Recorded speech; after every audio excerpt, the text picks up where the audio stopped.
बंदी छोड़ सतगुरु रामपाल जी परमेश्वर जी की जय हो। परमपिता परमात्मा, सारी सृष्टि के रचनहार, कुल मालिक, असंख्य ब्रह्मांडों के स्वामी, जगत गुरु, तीनों लोकों में प्रवेश करके सबका धारण पोषण करने वाले, राजाधिराज, आत्माधार, नाथों के नाथ, देवों के देव महादेव, सर्वेश्वर महेश्वर, मृत्युंजय, अजरो अमर, आदि अनादि सनातनी प्रभु, जगत पिता जगदीश्वर, श्री श्री 1008 की उपाधि के वास्तविक अधिकारी, अकाल मूरत सौद स्वरूपी राम वासुदेव, सर्वगतम ब्रह्म, परम पूज्य, प्रथम पूज्य, परम संत, परम पुरुष, परम धनी, परम दयालु, सत्य कबीर, हक्का कबीर, अल्लाहु कबीर, अल्लाहु अकबर, बाखबर, अल्लाह ताला, जगत के तारणहार, जगत के मुक्तिदाता, जगत के जगन्नाथ, हारे के सहारे, हिंदुओं के राम, मुसलमानों के अल्लाह, सिखों के वाहिगुरु, ईसाइयों के मसीह, दया के सागर दयानिधि, करुणा के सागर करुणानिधि,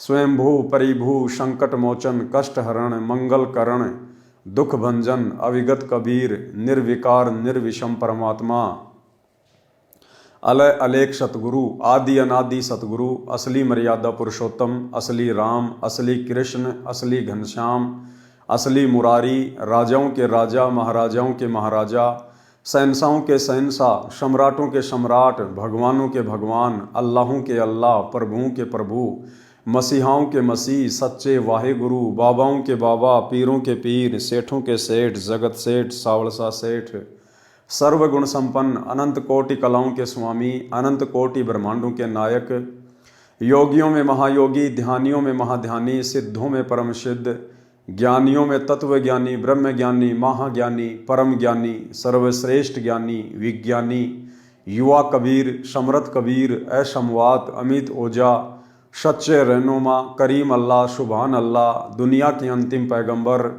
8 सितंबर 1951 से गांव धनाना, जिला सोनीपत, हरियाणा, भारतवर्ष की पावन भूमि पे प्रकट रियल कल की भगवान श्री नारायण साकार हरि, श्री बाबा साहेब, शब्द स्वरूपी राम, संत शिरोमणि सतगुरु रामपाल जी परमेश्वर जी के चरण कमल में साध संगति से जुड़े हुए देश विदेश से आप और हम सभी सत्सेवक भाई बहनों का अनंत कोटि दंडवत प्रणाम।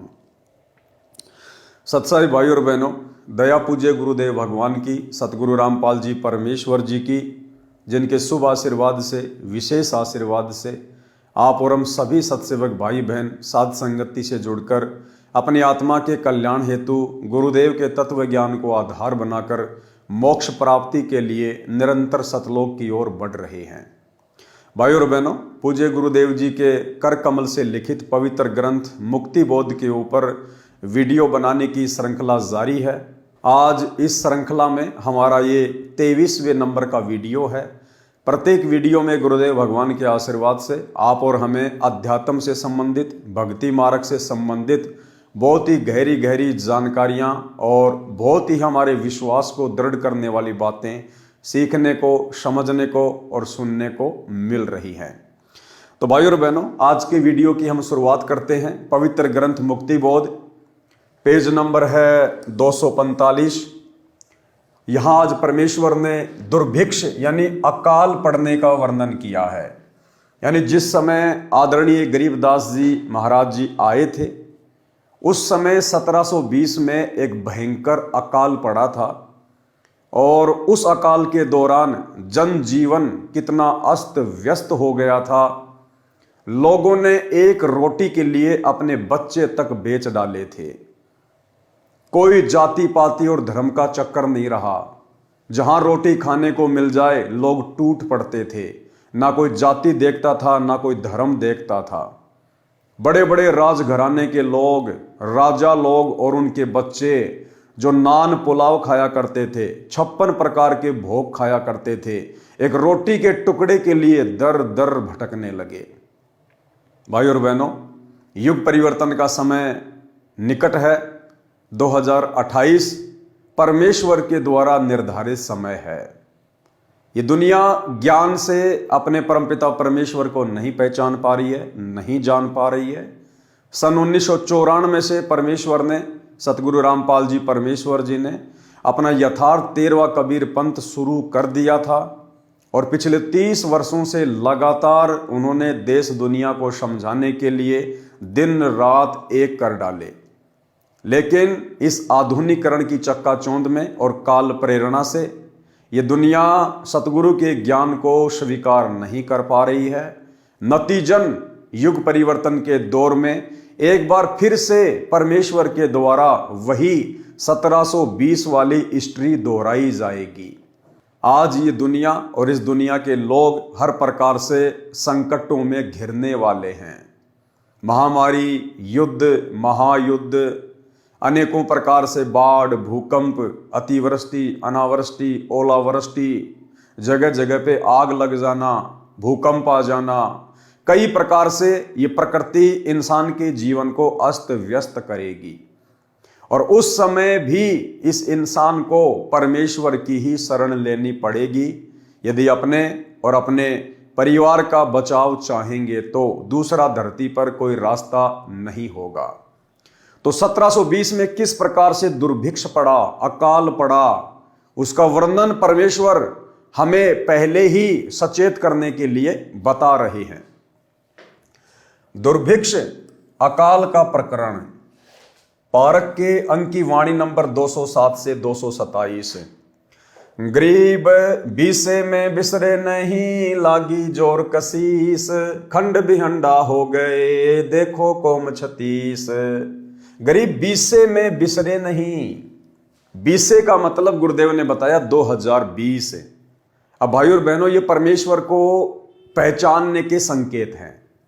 ये भाषा, ये लफ्ज, ये कौन यूज कर सकता है? ये सांकेतिक हैं, कोड वर्ड में है। आपको गूगल में कहीं नहीं मिलेगा कि बीसे का मतलब 2020 होता है। आपको डिक्शनरी में कहीं नहीं मिलेगा कि बीसे का मतलब 2020 होता है।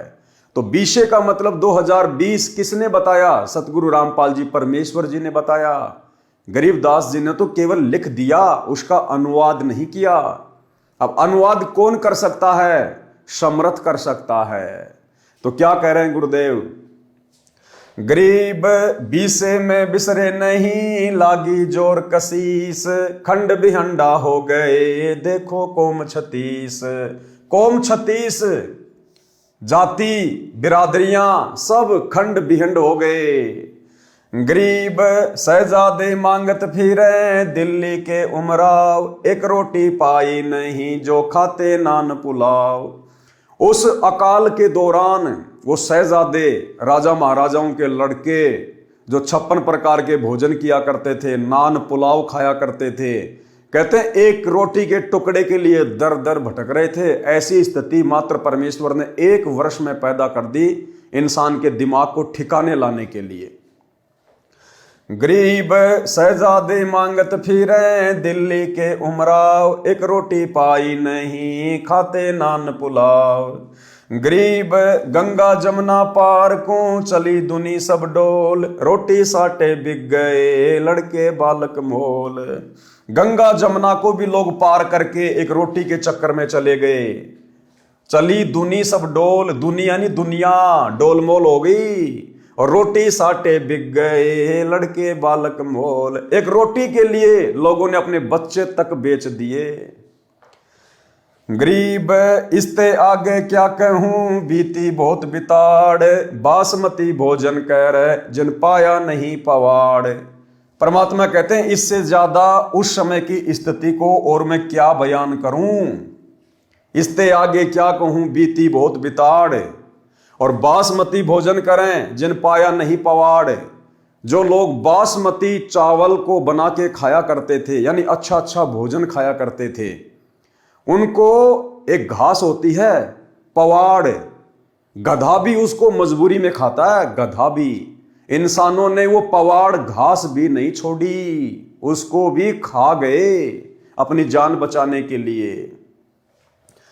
गरीब इसते आगे क्या कहूं, बीती बहुत बिताड़, बासमती भोजन कह रहे जिन पाया नहीं पवाड़। गरीब खर पवाड़ नहीं खाते हैं, मनस्यु खाया तोड़, सांगर टीट और भाकड़ी लेने वृक्ष जड़ोड़। गरीब खर पवाड़ नहीं खाते हैं, मनस्यु खाया तोड़। खर यानी गधा, गधा भी उस पवाड़ घास को नहीं खाता है। लेकिन उस समय अकाल के दौरान अपनी जान बचाने के लिए इंसानों ने तोड़ तोड़ के खा ली। सांगर, टीट और भाकड़ी। सांगर लगते हैं जैसे जांडी का जो पेड़ होता है ना, राजस्थान में जैसे जांडी होती है, जाटी बोलते हैं, उसके लंबी लंबी लगती हैं। कहते लोगों ने वो भी नहीं छोड़ी। टीट, टीट जो कैर होता है, कैर, उसके लगते हैं गोल गोल टीट, जिनका अचार डाला जाता है। बहुत ज्यादा कड़वे होते हैं। और उन टीटों का कड़वापन दूर करने के लिए, क्योंकि हमारे माता पिता, हमारी दादी, हम बचपन में छोटे छोटे थे तो खुद ही तोड़ तोड़ के लाया करते थे, गांव से बाहर हुआ करते थे कैर। तो पहले तो उनका कड़वापन समाप्त किया जाता था, और उनका कड़वापन समाप्त करने के लिए उनको एक मटके में डालकर ऊपर से छाछ से भर दिया करते थे, छाछ से, लस्सी से। और 10-15 दिन में सड़ सड़ के फिर उनका कड़वापन ठीक ठाक होता था। फिर निकाल के उनको धोते थे, अच्छी प्रकार से साफ करते थे पानी से।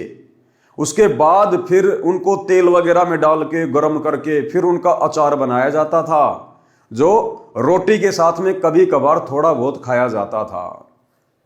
लोगों ने अचार डालना तो दूर, साफ करना तो दूर, उसको छाछ में डाल के कड़वापन दूर करना तो बहुत आगे की बात है। लोगों ने कैर के पेड़ से कच्चे तोड़ तोड़ के वो टीट खा लिए, जो आदमी एक भी नहीं खा सकता, एक भी। अगर एक भी खा लेगा तो मुंह का पूरा जायका खराब हो जाएगा, इतना कड़वापन आता उन टीटों में। और लोगों ने उस समय अपनी जान बचाने के लिए वो टीट भी तोड़ तोड़ के खा लिए कैर के पेड़ से। सांगर, टीट और भाकड़ी। भाकड़ी एक प्रकार की घास होती है जिसके ऊपर कांटे से होते हैं, गोल गोल चने के दाने के जैसे। जब हम छोटे छोटे थे तो भैंस वगैरह, बकरी वगैरह चराने के लिए गांव से बाहर जाया करते थे, तो कई बार नंगे पैर होते थे तो वो कांटे, उस भाकड़ी घास के कांटे हमारे पैरों में चुभ जाया करते थे। तो लोगों ने वो भाकड़ी जो घास आती है कांटेदार, उसको भी नहीं छोड़ा उस अकाल के दौरान।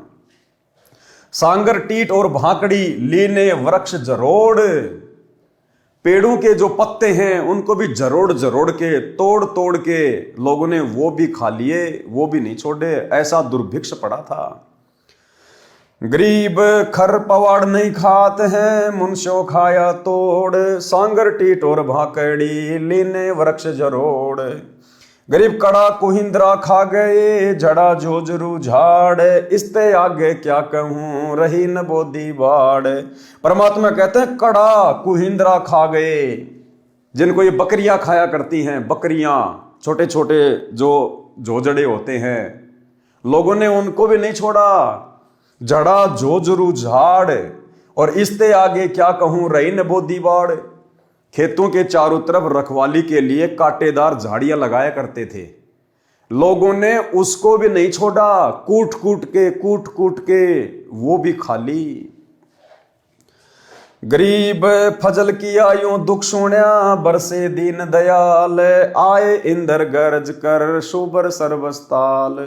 उसके बाद लोगों ने भगवान से अर्ज करी, प्रार्थना करी।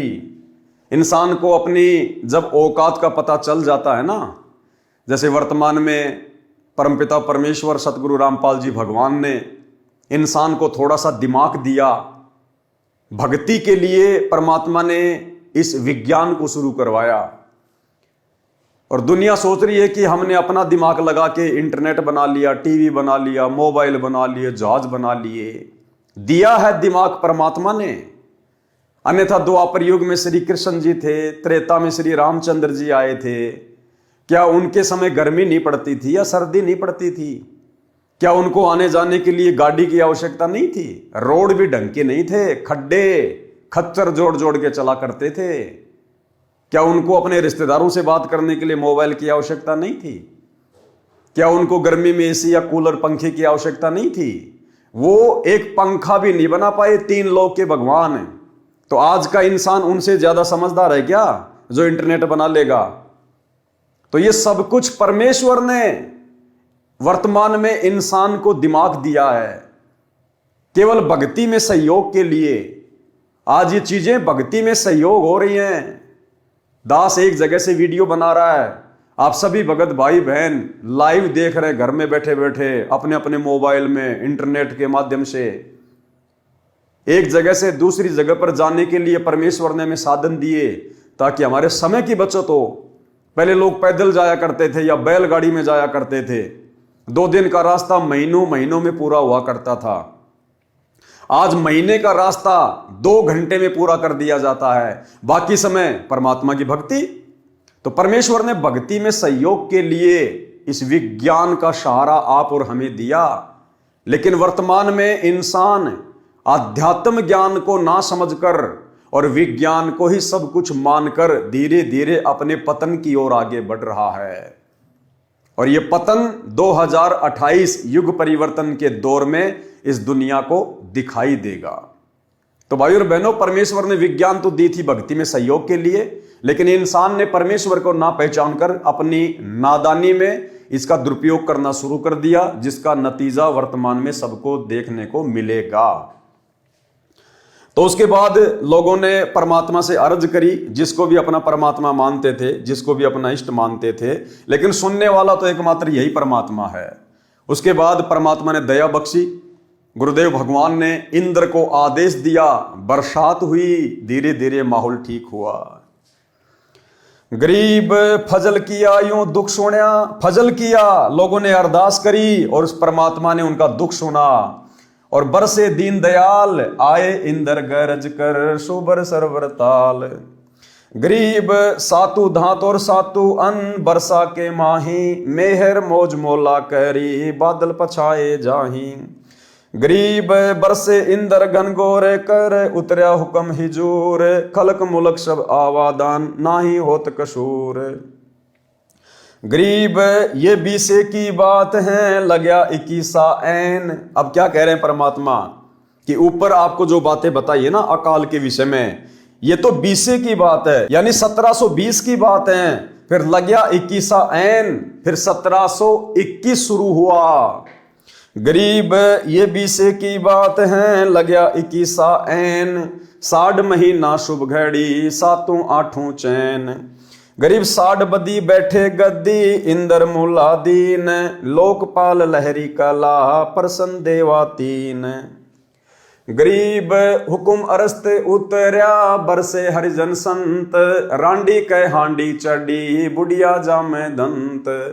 गरीब 3 4 और 5 मन, हुआ अन उजाल, भीग्या लग्या 110 महीना, यो खाओ कंगाल। फिर खेतों में बढ़िया अनाज होने लगा, लोग पेट भर भर के खाना खाने लगे।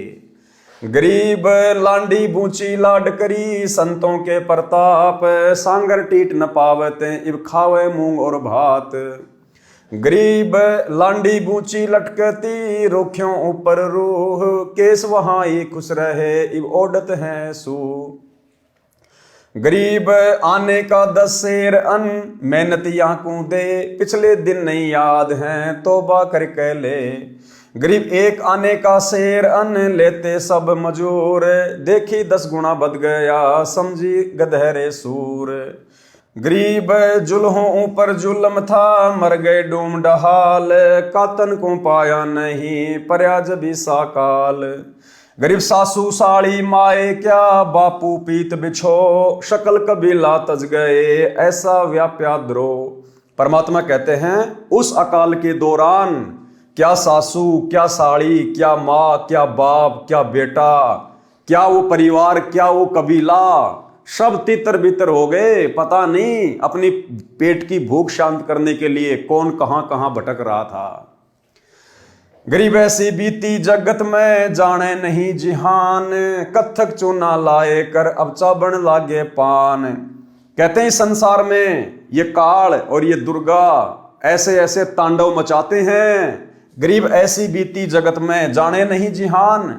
और वर्तमान में इंसान को थोड़ा बहुत परमात्मा ने सुख क्या दे दिया, उन सब घटनाओं को भूल गया है। इंसान सोचता है वर्तमान में ऐसा नहीं होगा, अकाल तो पहले पड़ा करते थे, भूकंप तो पहले आया करते थे। और कहते हैं अब कत्थक चूना लाए कर, अब चाबण लागे पान। उस समय तो खाने को रोटी नहीं थी और अब बकवाद करने लग गए। फिर अब चूना लगा के, कत्था लगा के और पान खाने लग गई दुनिया, बकवाद करने लग गई, शराब पीने लग गई, मांस खाने लग गई। तो भाई और बहनों, आज ये दुनिया फिर से उसी मुहाने पे खड़ी है। आज फिर से दुनिया ने वही बकवादे करनी शुरू कर दी, परमेश्वर को पहचान नहीं रहे, जान नहीं रहे। तो आने वाले समय में, जो कि बहुत ही थोड़ा समय बच गया है, मुट्ठी भर भी समय नहीं है, मुट्ठी भर का मतलब है 5 उंगलियां हैं ये, इसको कहते हैं मुट्ठी भर। यानी संसार के पास में, दुनिया के पास में 5 वर्ष भी नहीं बचे हैं। 2028 युग परिवर्तन का दौर है, उससे पहले पहले दुनिया को दिन में तारे दिखाई देने लग जाएंगे। गरीब पंडो भारत में बचे, यो राखे जनदास, काल कुचालों में रहे, नहीं खाए खड़घास। परमात्मा कहते हैं जिस समय महाभारत का युद्ध हुआ था, उस समय परमात्मा ने केवल पांडवों की रक्षा की थी, क्योंकि पांडव एक प्रकार से उस समय धर्म के पाले में थे। हालांकि जिस स्तर पर वो थे उसको धर्म नहीं कहा जा सकता, क्योंकि लड़ तो वो भी राज के लिए रहे थे, तो वो कोई धार्मिक लड़ाई थोड़ी थी। लेकिन कौरवों की तुलना में पांडव परमेश्वर की विशेष आत्मा थी, इसलिए परमात्मा ने महाभारत के युद्ध में उस समय पांडवों की रक्षा की। उस समय भी ऐसी हालातें पैदा हो गई थी, पांडवों को वनवास दे दिया गया था 12 वर्ष का। तो कहते हैं पांडवों के सामने ऐसी परिस्थिति पैदा नहीं हुई कि उनको घास खा खा के अपना टाइम पास करना पड़े। परमात्मा ने उनके लिए हर जगह भोजन की व्यवस्था की। किसके लिए? अपनी विशेष आत्माओं के लिए। अब भाई और बहनों, गुरुदेव ने एक सत्संग में बताया कि विशेष आत्मा क्या होती है और कैसे परमात्मा अपनी विशेष आत्माओं की आपत्तियों के समय सहायता करता है। गुरुदेव ने बताया जैसे एक पिता के 4 संतान हैं और 3 हैं वो नालायक हैं, पिता की आज्ञा का पालन नहीं करते, सारे उल्टे काम करते हैं, और एक है वो पिता की आज्ञा में चलता है। तो जब कोई विशेष संकट आएगा तो उस पिता का ध्यान अपने उस आज्ञाकारी बच्चे के ऊपर जाएगा।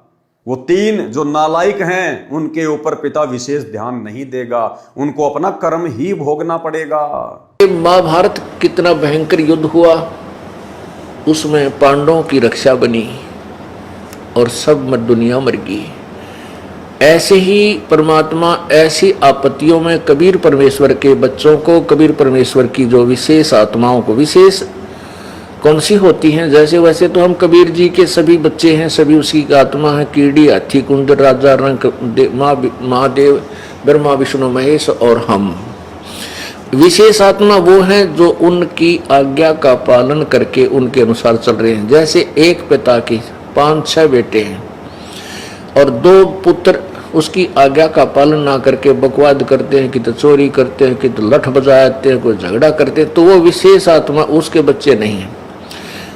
आत्मा में दुख तो होता है लेकिन वो उसकी आज्ञा से बाहर जा करके है, तो उन पर विशेष ध्यान ना दे करके पिता उनकी तरफ विशेष ध्यान देता है जो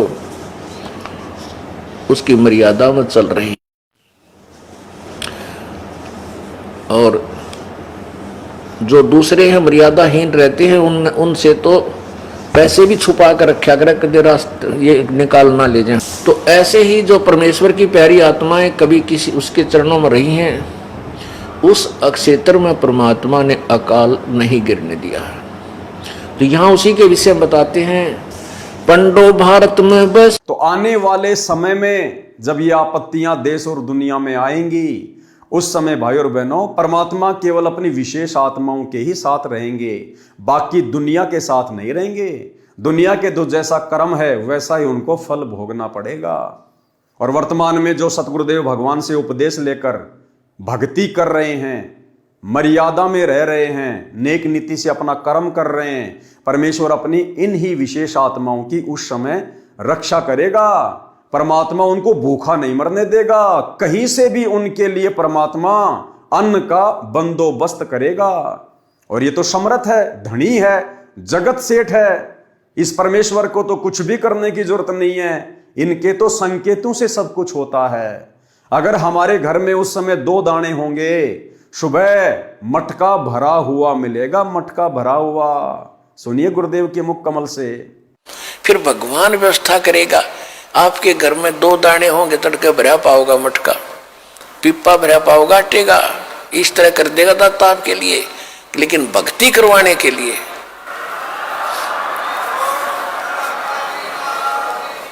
ये उनकी करेगा जो भक्ति करेंगे, और जो बकवाद चाहोगे वो अपना करते रहियो। ठीक है, जैसा भक्ति भजन करेंगे उनका लाभ मिल जाएगा, लेकिन वो समस्याएं खड़ी रह जाएंगी। तो भाई और बहनों, इसलिए भक्ति करने की आवश्यकता पड़ती है, इसलिए परमात्मा की आवश्यकता होती है। तो आप और हमारा सौभाग्य जो उस महाविनाशकारी समय से पहले गुरुदेव ने हमारी बुद्धि खोली और हमें अपनी पहचान करवाई, क्योंकि हम परमेश्वर की युगों युगों से भक्ति करते हुए आ रहे हैं। और बाकी दुनिया जिनको आभास भी नहीं है कि धरती पर परमेश्वर आ चुके हैं, इनके पिछले जन्मों के संस्कार इतने मजबूत नहीं हैं, इनके हृदय में अभी भक्ति का बीज डला नहीं है। तो भाई और बहनों, ये आदरणीय गरीबदास जी महाराज जी के सदग्रंथ की वाणियां हैं, यानी सतगुरु रामपाल जी भगवान ने ही 350 साल पहले आदरणीय गरीबदास जी की भूमिका निभाई थी, और इन्होंने ही अपने कर कमल से सदग्रंथ साहिब को लिखा था, यानी लिखवाया था।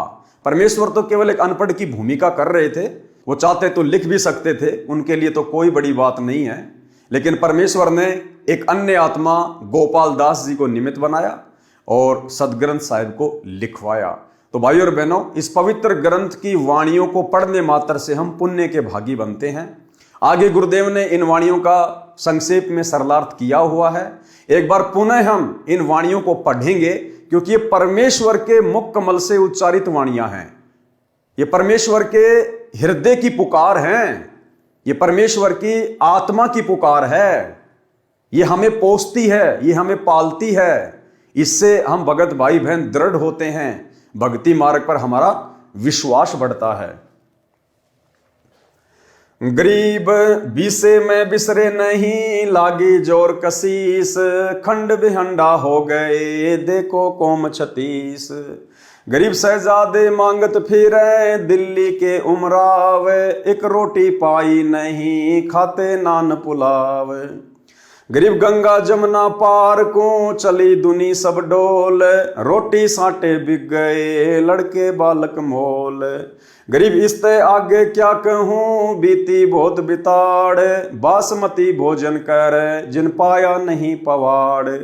गरीब खर पवाड़ नहीं खात हैं मनस्यों खाया तोड़, सांगर टीट और भाकड़ी लीने वृक्ष जरोड़। गरीब कड़ा कुहिंद्रा खा गए झड़ा झोजरू झाड़, इसते आगे क्या कहूँ रही न बोधी बाड़। गरीब फजल की आयो दुख सुण्या बरसे दीन दयाल, आए इंद्र गरज कर शुबर सरबर ताल। गरीब सातु धातुर सातु अन्न बरसा के माही, मेर मौज मोला करी बादल पछाए जाही। गरीब बरसे इंदर गनगोर कर उतरया हुक्म हिजूर, खलक मुलक सब आवादान ना नहीं होत कसूर। गरीब ये बीसे की बात है लग्या 21 ऐन, 60 महीना शुभ घड़ी सातों आठों चैन। गरीब 60 बदी बैठे गद्दी इंदर मुलालीन, लोकपाल लहरी कला प्रसन्न देवातीन। गरीब हुकुम अरस्त उतरया बरसे हरिजन संत, रांडी कै हांडी चढ़ी बुढ़िया जामे दंत। गरीब 3, 4 और 5 मण हुआ अन्न उजाल, भीग्या लग्या 110 महीना यो खाओ कंगाल। गरीब लांडी बूची लाड करी संतों के प्रताप, सांगर टीट न पावते इब खावे मूंग और भात। गरीब लांडी बूची लटकती रुखों ऊपर रू, केस वहाई खुशी रहे इब ओडत है सू। गरीब आने का 10 शेर अन्न मिन्नतियां को दे, पिछले दिन नहीं याद हैं तौबा करके ले।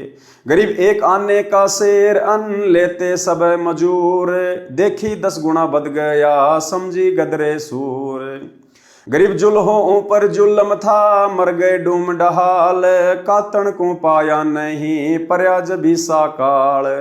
गरीब सासू साड़ी माए क्या बापू पूत बिछो है, सकल कबीला तज गए ऐसा व्याप्या द्रोह। गरीब ऐसी बीती जगत में जाने नहीं जिहान, कथुर चुना लाए कर अब चाबण लागे पान। गरीब पंडो भारत में बचे यो राखे जनदास, काल कुचालू में रहे नहीं खाए खड़ घास। सरलार्थ, इन वाणियों में दुर्भिक्ष का वर्णन है।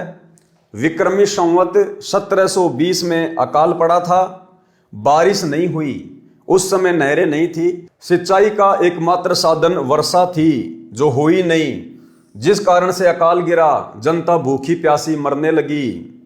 संत गरीबदास जी ने बताया है कि उस दुर्भिक्ष के कारण 36 जाति के व्यक्ति बर्बाद अर्थात नष्ट हो गए।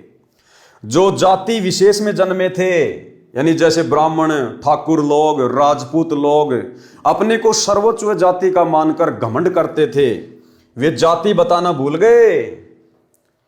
अपनी भूख शांत करने के लिए, जान बचाने के लिए ब्राह्मण, ठाकुर, राजपूत चमारों के घर पर रोटी मांगते थे। अपनी जाति वाति बताना सब भूल गए। जो पहले एक दूसरे से इतनी नफरत किया करते थे, अपने आप को सर्वोच्च माना करते थे, अपने को सर्वोच्च जाति का मानकर घमंड करते थे, वे जाति बताना भूल गए। भूख से बेहाल थे, सर्व प्राणी त्राही त्राही कर रहे थे। जो दिल्ली में रहने वाले शहजादे अर्थात राजघराने के व्यक्ति भूख के कारण दर दर भटक कर मांग मांग कर रोटी खा रहे थे। जो दिल्ली के उमराव अर्थात राजवंश के लोग नान पुलाव खाते थे, उस समय रोटी को तरस रहे थे, रोटी को। गंगा दरिया तथा यमुना दरिया की दूसरी ओर लोग भोजन के लिए चले गए, रोटियों के लिए अपने बच्चे भी बेच दिए। और क्या बताऊं, बहुत त्रास भोगी। जो बासमती चावल पकाकर मजे से खाते थे, उनको पवाड़ घास भी खाने को नहीं मिला, क्योंकि व्यक्तियों ने वह भी खा लिया था। पवाड़ घास को गधे भी नहीं खाते, आदमियों ने तोड़ तोड़ कर खाया। इसके अतिरिक्त जांडी के पेड़ के फल, सांगर, सिंगरे, कैर, झाड़ से टीट और कांटेदार भाकड़ी कूट कर खाई। वृक्ष के पत्ते जरोड़ कर यानी खींच खींच कर तोड़ कर खा गए। अन्य घास जैसे कुंदरा, जोजरू झाड़ को खा गए। इससे आगे और क्या बताऊं, उस दुर्भिक्ष में कांटेदार झाड़ियों की बाड़ जो खेत की रक्षा के लिए लगाई हुई थी, जो बोदी यानी कमजोर पुरानी गली हुई थी, बाड़ भी कूट कूट कर खानी पड़ी। ऐसी दुर्गति आदमियों की हुई थी। हाहाकार मचा, परमात्मा ने पुकार सुनी, इंद्र को आदेश दिया बारिश करने का। बारिश हुई, बादल गरज गरज कर बरसने लगे, तालाब खेत पानी से पूर्ण रूप से भर गए, अच्छी फसल हुई, दुर्भिक्ष का संकट टल गया। दुर्भिक्ष में सासू साली, माता पिता, पुत्र सब परिवार भूखे मरते, भोजन की तलाश में पागलों की तरह इधर उधर भाग गए, एक दूसरे से बिछुड़ गए। जगत में ऐसी भयंकर स्थिति हुई थी। अब दुनिया उन दुर्दिनों को भूल गई है, बकवाद करने लगे हैं, कत्था तथा चूना लगाकर पान चबाने लगे, यानी फंड करने लगे हैं, परमात्मा को याद नहीं करते। ये सारी बातें गुरुदेव भगवान ने क्यों लिखनी पड़ रही हैं, क्यों समझानी पड़ रही है कि भैया अगर उसी प्रकार से बकवाद करते रहोगे और परमात्मा की भक्ति नहीं करोगे, सच्चे सतगुरु की शरण में आके सत भक्ति नहीं करोगे, तो जिस प्रकार सन 1720 में मात्र 1 वर्ष में परमेश्वर ने दुनिया को अरस से फरस पे लाके छोड़ दिया, वो समय अब ज्यादा दूर नहीं है। तो भाई और बहनों, आप और हमारा सौभाग्य जो परमेश्वर ने हमें पहले से ही उस आगामी मार से बचाने के लिए हमें अपनी शरण में लिया। उस दुर्भिक्ष में परमात्मा ने अपने भक्तों की ऐसे रक्षा की थी जैसे महाभारत के युद्ध में 5 पांडवों की रक्षा की थी। भक्तों को उस अकाल में भी भोजन का भाव नहीं रहा। यानी उस समय जो परमेश्वर की आत्माएं थी, यानी परमात्मा भिन्न भिन्न रूप धारण कर कर पृथ्वी पर विचरते रहते हैं, आत्माओं को सत भक्ति पे लगाते रहते हैं। तो उस समय जो उनकी शरण में थे, जो उनके भगत थे, परमेश्वर ने उस 1720 में अकाल के समय जहां दुनिया की दुर्गति हो रही थी, लेकिन परमेश्वर ने अपने भक्तों के ऊपर दिक्कत नहीं आने दी। उनकी परमेश्वर ने भोजन की व्यवस्था की, उनको भाकड़ी नहीं खाने दी, पवाड़ घास नहीं खाने दी। भक्तों को उस अकाल में भी भोजन का भाव नहीं रहा। और ठीक इसी प्रकार भाई और बहनों, आप और हमने भी विश्वास के साथ भक्ति पे लगे रहना है। और अब तो परमात्मा स्वयं धरती पे प्रकट है, बापों का बाप। आज तो हमें परमात्मा जरा सी भी दिक्कत नहीं होने देगा, जरा सी भी दिक्कत। यदि हमने मर्यादाओं में जरा सी भी त्रुटि नहीं की है तो। वाणी नंबर 228 से 317 में श्री रामचंद्र पुत्र राजा दशरथ की महिमा का वर्णन है तथा राम और रावण के युद्ध का वर्णन है। कागभूषण ने बालक रामचंद्र की परीक्षा ली थी। उस समय पूर्ण ब्रह्म परमात्मा ने, किसने? सतगुरु रामपाल जी परमात्मा ने बालक रामचंद्र का रूप बनाकर उसकी महिमा बनाई थी। अब भाई और बहनों देखो, अनंत घटनाएं हो चुकी हैं, अनंत लीलाएं परमेश्वर कर चुके हैं। आप और हम भाई बहन परमेश्वर की उन अनंत लीलाओं से परिचित नहीं हो सकते हैं। इस परमेश्वर का ज्ञान, ये तत्व ज्ञान अरबों खरबों जीबी का है। आप और हमारी बुद्धि कुछ एक MB की है। तो कैसे भाई और बहनों वो सारी फिल्में, वो सारी कथाएं हमारे छोटे से दिमाग में समा सकती हैं। अब कागभूषण ने बालक रामचंद्र की क्या परीक्षा ली थी और कैसे गुरुदेव भगवान ने श्री रामचंद्र जी का रूप बनाया और उस परीक्षा में पास हुए। अब भाई और बहनों, ये कथाएं आने वाले समय में जब पूज्य गुरुदेव भगवान अपने मिशन को पूरा करके हिसार जेल से बाहर आएंगे, उस समय भाई और बहनों जितने दिन परमात्मा पृथ्वी पर रहेंगे, लीला करेंगे, परमेश्वर हमें आदरणीय गरीबदास जी महाराज जी के सदग्रंथ साहिब से उन्हीं सब कथाओं का जिक्र करेंगे। तो वर्तमान में दास ने गुरुदेव के सत्संगों में इस कथा को नहीं सुना है, क्योंकि गुरुदेव के लाखों सत्संग है, हम सारे सत्संग नहीं सुन सकते हैं। तो अभी तक दास तो नहीं सुन पाया है, इसलिए आप लोगों के सामने वो क्या कथा है उसका जिक्र नहीं कर सकता। तो ये हम परमेश्वर के ऊपर छोड़ते हैं।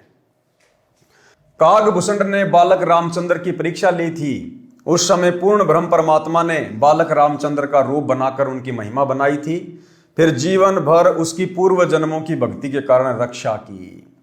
नारद के अभिमान को भंग किया था, उसका भी वर्णन है। इसका वर्णन पहले कर दिया है। यानी नारद जी तपस्या करने के लिए वन में चले गए थे। 12 वर्ष उन्होंने साधना की और कहा कि मैंने कामदेव के ऊपर, विषय वासनाओं के ऊपर विजय प्राप्त कर ली। उसको अहंकार हो गया था। तो किस प्रकार से परमात्मा ने विष्णु में प्रेरणा करके और नारद के अभिमान को फिर तोड़ा था। रावण के अभिमान के कारण उसका कुल नाश हुआ। सत्य साधना न करके, तमगुण शंकर की भक्ति करके, धन दौलत तथा चमत्कारी शक्ति प्राप्त करके जीवन नष्ट कर दिया। वाणी नंबर 239। गरीब बैरागर की खान को जो कोई लेवे चाही, बिना धनी की बंदगी नगर लगो तिस बाही। सरलार्थ, यदि कोई बैरागर यानी हीरे की खान की इच्छा रखता है, भक्ति पूर्ण परमात्मा की नहीं करता है, उस नगर को आग लगे। जो मांस खाते हैं, शराब पीते हैं, वे तो मनुष्य दिखाई देते हैं, वे तो पशु हैं। पर्वत पर रहने वाले भीलों जैसे दुष्ट हैं। वाणी नंबर 244 से 245 में बताया है कि रावण एक समय में 100 जोटों का यानी 100 भैंसों का मांस खाता था। उसके घर पर नौजवान स्त्री मंदोदरी थी, फिर भी सीता की इच्छा रखता था, जो उसके विनाश का कारण बना। यानी गुरुदेव भगवान आप और हमें शिक्षा देना चाहते हैं कि आपने भूलकर भी शौपन में भी पर स्त्री और पर धन की ओर नजर नहीं रखनी है। जो राखूं त्यो ही रहूं हमरा के चारा, और खाने जाद खरीद हूं गुलाम तुम्हारा। हमने तो अपने गुरुदेव भगवान की रजा में राजी रहना है। भाई और बहनों, इस रावण की छोटी सी कथा से आप और हमें बहुत सारी शिक्षाएं मिल सकती है। हम अपने अभिमान को, अहंकार को चूर चूर कर सकते हैं कि आप और हमारी वर्तमान में ऊंट के मुंह में जीरे के बराबर भी औकात नहीं है। चाहे कोई यहां का प्रधानमंत्री क्यों ना हो, बड़े से बड़ा कोई धनपति क्यों ना हो, आप और हमारी वर्तमान में कोई औकात, कोई हैसियत नहीं है। ऐसे ऐसे महापुरुष, ऐसे ऐसे बली, ऐसे ऐसे दानवीर, ऐसे ऐसे ताकतवर इंसान होकर जा चुके हैं। रावण क्या कह रहे हैं गुरुदेव भगवान? रोजाना 100 जोटों का मांस खाता था, 100 जोटों का। यह रावण की खुराक थी। इसके अलावा सब्जी रोटी अलग है, छाछ दूध दही अलग है। 100 जोटों का मांस, और उस समय के जोटे भी कितने बड़े बड़े होंगे, हाथी से भी बड़े बड़े। तो सोचिए रावण कितना बलवान होगा। गुरुदेव ने बताया कि रावण की हाइट 150 फुट की हाइट थी, 150 फुट की। और शरीर फिर कितना हट्टा कट्टा होगा, जो रोजाना 100 जोटों का मांस खाता था। उस समय के जोटे वर्तमान के हाथी से भी बड़े बड़े। तो सोचिए वर्तमान में कोई 5 फुट का, कोई 6 फुट का, बड़े से बड़ा कोई 7 फुट का इंसान, पता नहीं अपने आप को क्या मान बैठता है।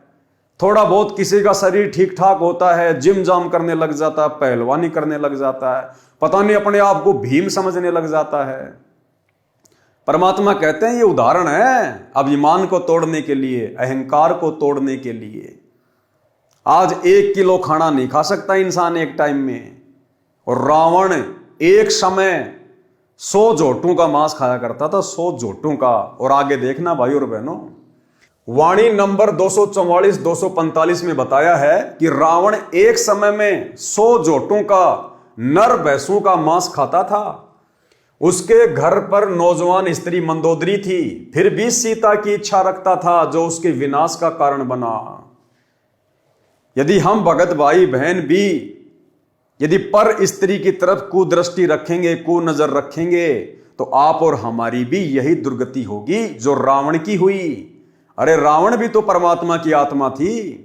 और गुरुदेव ने एक सत्संग में बताया कि रावण की आत्मा भी कभी कबीर परमात्मा सतगुरु रामपाल जी भगवान की शरण में रह चुकी थी, लेकिन भक्ति मार्ग पर टिका नहीं। और देखो फिर काल ने उसी परमात्मा के विरुद्ध रावण को खड़ा कर दिया। परमात्मा के विरुद्ध खड़ा करने का मतलब है सत्य के विरुद्ध अहंकार से भरकर रावण को खड़ा कर दिया। और रामचंद्र रूप बनाकर रामचंद्र जी की पुकार पर इस कबीर परमेश्वर सतगुरु रामपाल जी भगवान ने फिर उस रावण का नाभि में तीर मारकर वध करना पड़ा। रावण का भाई कुंभकर्ण, पुत्र मेघनाथ आदि आदि अनेकों जोटों का मांस खाते थे। रावण ने 33 करोड़ देवताओं को अपनी कैद में बांधकर डाल रखा था। कितना सिद्धि युक्त था, कितना बलवान था। वाणी नंबर 246 से 256 तक रावण राजा की सेना का वर्णन है। अब रावण की सेना का वर्णन है, रावण के नौकरों का, चाकरों का वर्णन। वाणी नंबर 246 से 256 तक रावण राजा की सेना का वर्णन है। वाणी नंबर 25 में रावण के अंग रक्षकों की संख्या बताई है। अंग रक्षक, बॉडीगार्ड 100 करोड़, 100 करोड़ मतलब 1 अरब। 100 करोड़ सेना तो रावण की गद्दी तथा घर के चारों ओर रखवाली करती थी। अब सोचिए भाई और बहनों, वर्तमान का कोई प्रधानमंत्री है, कोई राष्ट्रपति है, Z+ सिक्योरिटी लेके घूमता है, जिसमें 10-15 उसके बॉडीगार्ड होते हैं, 100 मान लो ज्यादा से ज्यादा, और पता नहीं क्या समझता है अपने आप को। रावण 100 करोड़ उसके बॉडीगार्ड थे, 100 करोड़। अब सोचो बाकी सेना कितनी होगी उसके पास में। जिस व्यक्ति के राजघराने के चारों तरफ और जिसकी सिंहासन यानी उसकी जो गद्दी थी जहां वो बैठा करता था, सिंहासन लगाया करता था, सिंहासन और राजघराने यानी उसके महल के चारों तरफ सिक्योरिटी के लिए 100 करोड़ सैनिक थे, 100 करोड़। तो आज के इंसान की क्या औकात है उसकी तुलना में। और आगे देखना भाई और बहनों, आगे देखना, अगर वास्तव में कोई भक्ति बीज होगा, परमात्मा की विशेष अधिकारी आत्मा होगी, वो इन उदाहरणों को देखकर कभी शौपन में भी घमंड नहीं करेगा, ना अपने धन का, ना अपने शरीर का, ना अपने बेटा बेटी का, और ना अपनी पद पोस्ट का। पारक के अंक की वाणी नंबर 258 से 259। गरीब जो जन चार आकाश में, जहां रावण की सेज, ता रानी नो जो बनी हरदम रहे उमेज। गरीब एक सवामण कंदरप, रज बीरज ढलकंत, नौजोबनी से जब रावण भोग करंत। ये दोनों लाइनें कितनी गहरी हैं। सबसे पहले परमात्मा ऊपर वाली लाइन का सरलार्थ कर रहे हैं। गरीब योजन चार आकाश में, जहां रावण की सेज। सरलार्थ, लंका के राजा रावण के महल की सबसे ऊपर की मंजिल 4 योजन थी। रावण का जो महल था वो 4 योजन ऊंचा था। और गुरुदेव ने बताया 1 योजन में 12 किलोमीटर होते हैं, तो 12 चौका 48 किलोमीटर ऊंचा रावण का महल था। भाई जिसकी 150 फुट की हाइट है तो भला उसका 48 किलोमीटर क्यों नहीं होगा। और भाई उस समय तो सब कुछ सिद्धियों से काम होता था। जैसे आजकल बुर्ज खलीफा बना दी लोगों ने दुबई में, 800-900 मीटर ऊंची बिल्डिंग है कि दुनिया की सबसे ऊंची बिल्डिंग। और उसमें जाते कैसे हैं? लिफ्ट लगा के। ऐसे ही रावण अपनी 48 किलोमीटर ऊंची बिल्डिंग में सिद्धि शक्ति से उड़ के जाया करता था, उड़ के जाया करते थे। तो बताओ भाई और बहनों, वर्तमान के इंजीनियर तो कहीं भी नहीं टिकते। ऐसे ऐसे इंजीनियर हो चुके हैं इस धरती के ऊपर। आज 1 किलोमीटर ऊंची बिल्डिंग बना दी, बुर्ज खलीफा। पता नहीं अपने आप को इंसान क्या समझने लग रहा, हमने क्या बना लिया। रावण जैसे 48 किलोमीटर ऊंचे महल बना के चले गए, आज उनका नामो निशान भी नहीं है। तो क्या औकात है आज के इंसान की? किस बात पे घमंड करेगा आज का इंसान? लंका के राजा रावण के महल की सबसे ऊपर की मंजिल 4 योजन, 1 योजन 12 किलोमीटर का होता है, इतनी ऊंची थी। और आजकल कोई भगत भाई बहन अगर 2 मंजिल बना लेता है, 3 मंजिल बना लेता है, फूला नहीं समाता। रात को सपने भी आते हैं, किराएदार आ गया, 12,000 महीने के दे रहा है, बढ़िया रसोई का काम चल रहा है। परमात्मा कहते हैं घर तो 3.5 हाथ गणा तो पूर्ण 4, और इससे अधिक जो चाहता उसको नहीं विचार। साईं इतना दीजिए जिसमें कुटुंब समाव, हम भी भूखे ना रहे साधु न भूखा जाए। हम भगत भाई बहनों ने केवल अपनी भक्ति को सफल करने के लिए, और जितनी वस्तुओं की हमें आवश्यकता है कम से कम, केवल हमने उतनी ही वस्तुओं का संग्रह करना है। और बार बार हमने गुरुदेव भगवान से डिमांड नहीं करनी, अर्ज नहीं करनी, प्रार्थना नहीं करनी। बारंबार गुरुदेव से प्रार्थना करना भी काल का भयंकर जाल है। यदि आप सांसारिक वस्तुओं के लिए, भौतिक वस्तुओं के लिए, बेटा बेटी की पढ़ाई के लिए, नौकरी के लिए, इंटरव्यू के लिए, मकान बनाने के लिए, यदि आप बारंबार गुरुदेव भगवान से अर्ज करते हैं, प्रार्थना करते हैं, तो भाई और बहनों परमात्मा ने बताया तुम अपना सत्यानाश कर रहे हो। अगर तुम्हें परमात्मा देगा तो तुम्हारी भक्ति से देगा, तेल तो तिलों से निकलेगा। मांग लो ये तो दे देगा, दाता है, दाता एक राम भिखारी सारी दुनिया। लेकिन तुम्हें देगा तुम्हारी भक्ति के प्रतिफल में। अब आप यहाँ आते हो तो कोई तो रोग से दुखी है, कोई कर्जे से दुखी है, कोई अन्य, कोई पुत्री के साथ कोई गलत घटना घट रही है भाई, कोई किसी केस से पीड़ित है, कोई किसी कारण से। और जो भी ज्ञान और भक्ति दी जाती है आपकी वहीं नष्ट हो जाती है, क्योंकि आप भक्ति करते हो, फिर 36 आपके ऊपर आपदाएं हैं, उनसे पर अर्जी लगाते हुए भगवान ने हो जाती, वो आपकी साथ साथ खत्म होती है। और जो भी ज्ञान और भक्ति दी जाती है आपकी वहीं नष्ट हो जाती है, क्योंकि आप भक्ति करते हो, फिर 36 आपके ऊपर आपदाएं हैं, उनसे पर अर्जी लगाते हुए भगवान ने हो जाती, वो आपकी साथ साथ खत्म होती है। और जो भी ज्ञान और भक्ति दी जाती है आपकी वहीं नष्ट हो जाती है, क्योंकि आप भक्ति करते हो, फिर 36 आपके ऊपर आपदाएं हैं, उनसे पर अर्जी लगाते हुए भगवान ने हो जाती, वो आपकी साथ साथ खत्म होती है। तो परमात्मा आपको कैसे ठीक करेगा? एक बार किसी के ओठ का चोट लगी, ओठ के, और किसी ने दवाई बता दी कि इसके होठ का हलवा बना के बांध दो, अब थोड़ा सा हलवा बनाया 10-20 ग्राम देसी घी का, उसके होठ पर रख दिया। होठ पर रखते हो भीतर कर गया, भूखा था। उसने फिर दरिया, वो फिर खा गया। एक समझदार से ने बताया कि अच्छा बना दो, और पहले इसने भीतर से भरो, जब होठ पर टटेगा अंदर से फुल करो इसको, जब टेकने देगा ये होठ पे। तो पहले ये परमात्मा पहले आपको अंदर से भरेंगे, और जब इस औषधि ने होठ पे टेकने दोगे आप, जब आप ऊपर निकालने की सोचोगे,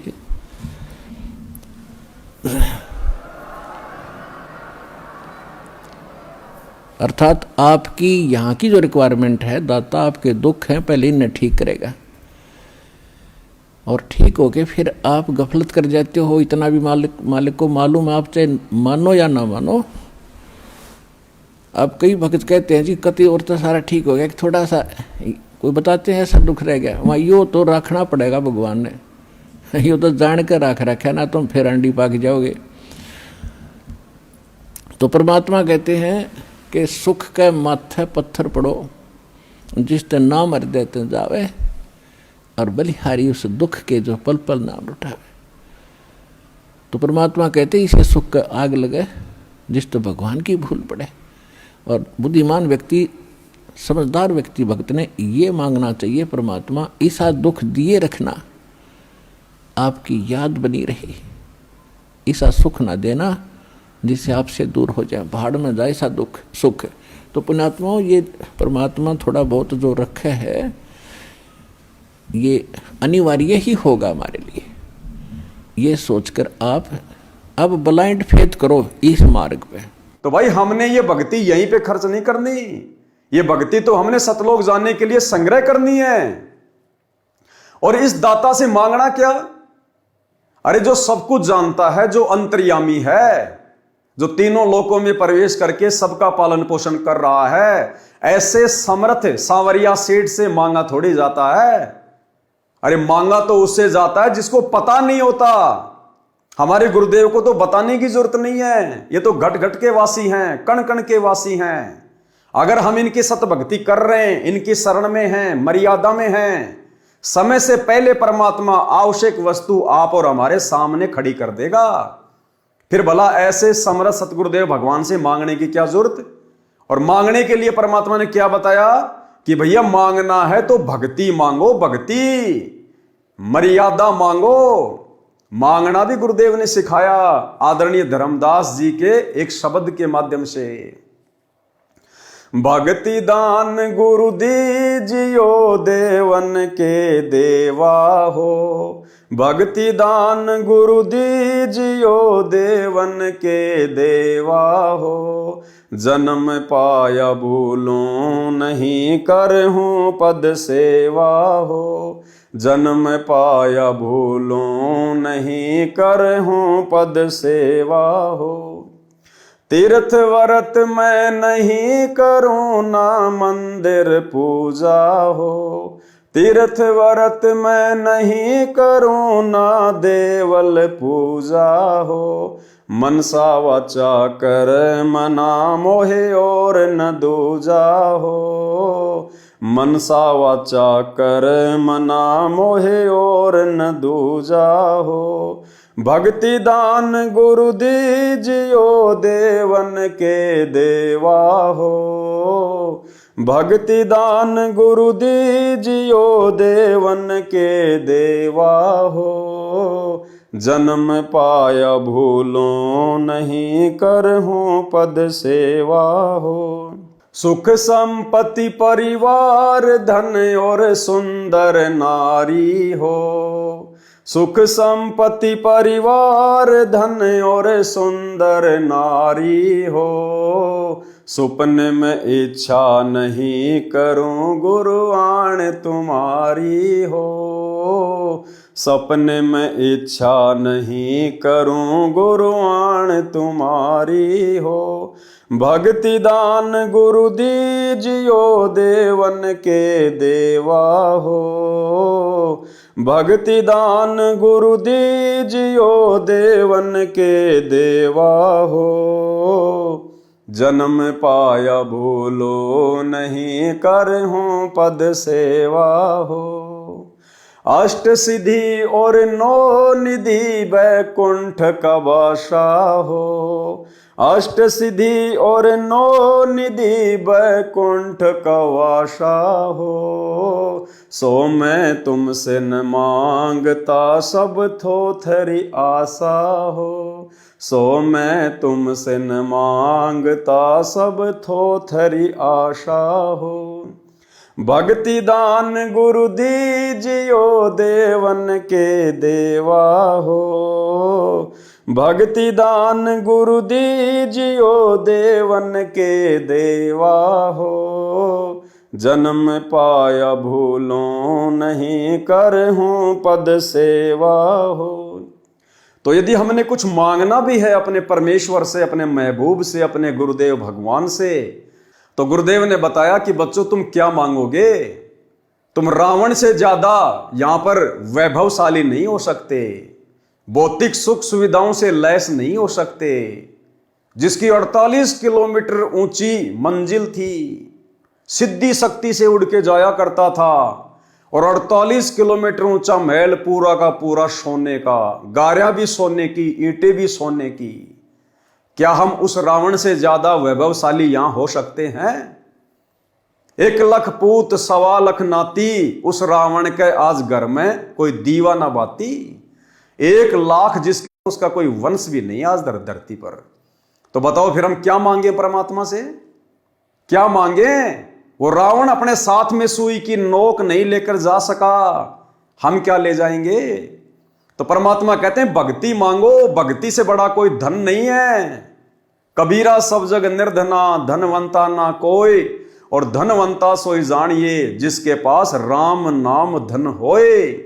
कौन से राम का? सतगुरु रामपाल जी परमेश्वर जी का शतनाम, सार नाम, प्रथम नाम, इनकी भक्ति, इससे बड़ा दुनिया में कोई धन नहीं है। बाकी सब धन नश्वर हैं, खंड खंड हो जाएंगे, लेकिन ये भक्ति धन कभी भी नष्ट नहीं होता, हमें शतलोक में पहुंचा देगा। तो गुरुदेव ने बताया अगर कुछ मांगना भी है तो भक्ति मांगो। जय तन चाहिए राजपाट, तो धर ले ध्यान हमारा। अगर तेरे मन में राज्य करने की इच्छा भी है तो भी इस भक्ति से ही मिलेगी। अगर रावण को भी वो महल मिला, ठाट बाट मिले, नौकर चाकर मिले, तो भी उसकी भक्ति के प्रतिफल में मिले। रावण ने 10 बार अपना सिर अपने हाथ से तलवार से काट के अपने इष्ट श्री शंकर जी के चरणों में चढ़ा दिया, लेकिन फिर भी देने वाला तो यही कबीर परमात्मा था, भले शंकर जी के माध्यम से दे। अष्ट सिद्धि 9 निधि का दाता यही है, 24 सिद्धियों का स्वामी यही है। ये देवी देवता ब्रह्मा विष्णु महेश भी इसी समर्थ सेठ सतगुरु रामपाल जी भगवान से मांगते हैं। 33 कोटि अधारा, ध्यावे शेष 88, उतरे भवजल पारा, कटहे यम की फांसी। ये 33 करोड़ देवी देवता और 88,000 ऋषि महात्मा भी अपनी भक्ति का आधार इसी पूर्ण परमात्मा कबीर परमेश्वर सतगुरु रामपाल जी भगवान को ही मानते हैं, भले उन्हें भक्ति का वास्तविक ज्ञान नहीं है।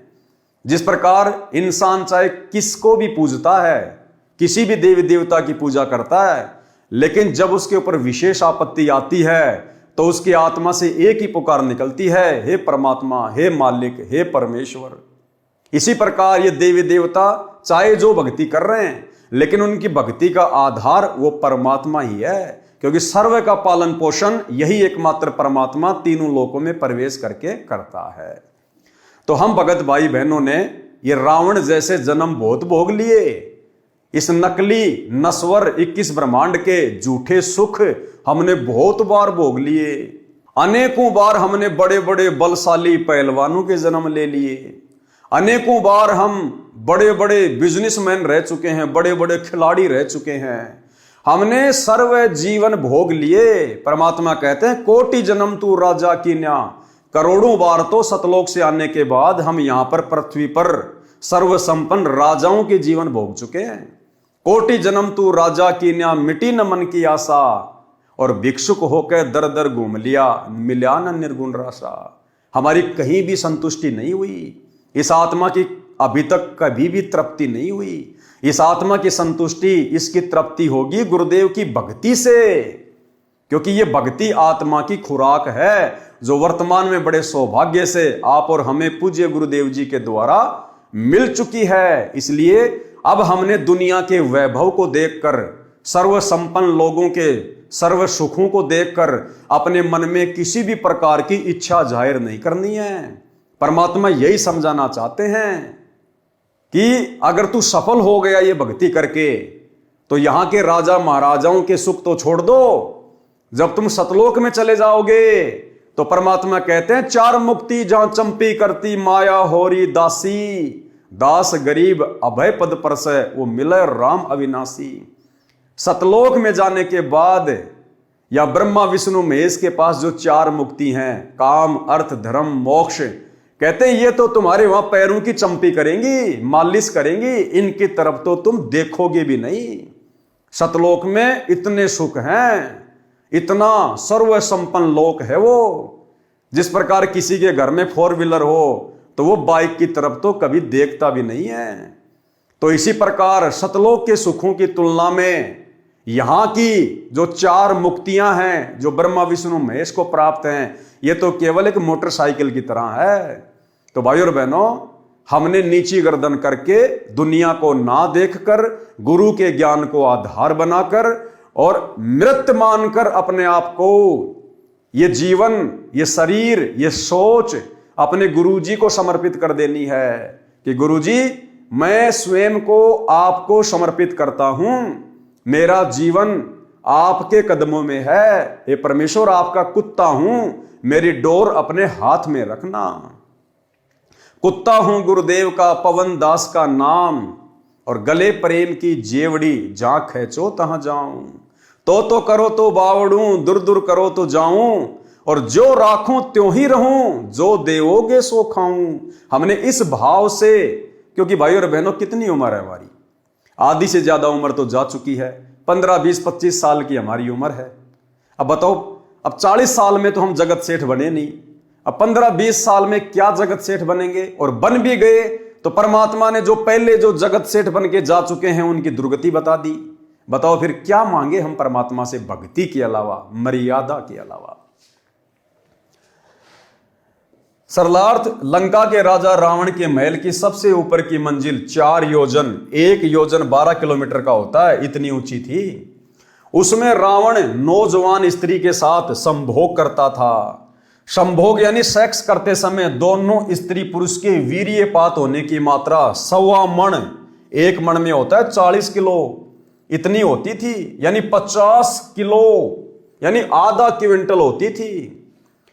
जब रावण ये बकवादे किया करता था, जबकि वो शादीशुदा था, मंदोदरी उसकी महारानी थी, सुंदर थी, नौजवान थी, इसके बावजूद भी काल प्रेरणा से वो अन्य नौजवान स्त्रियों के साथ में संभोग किया करता था। कहां?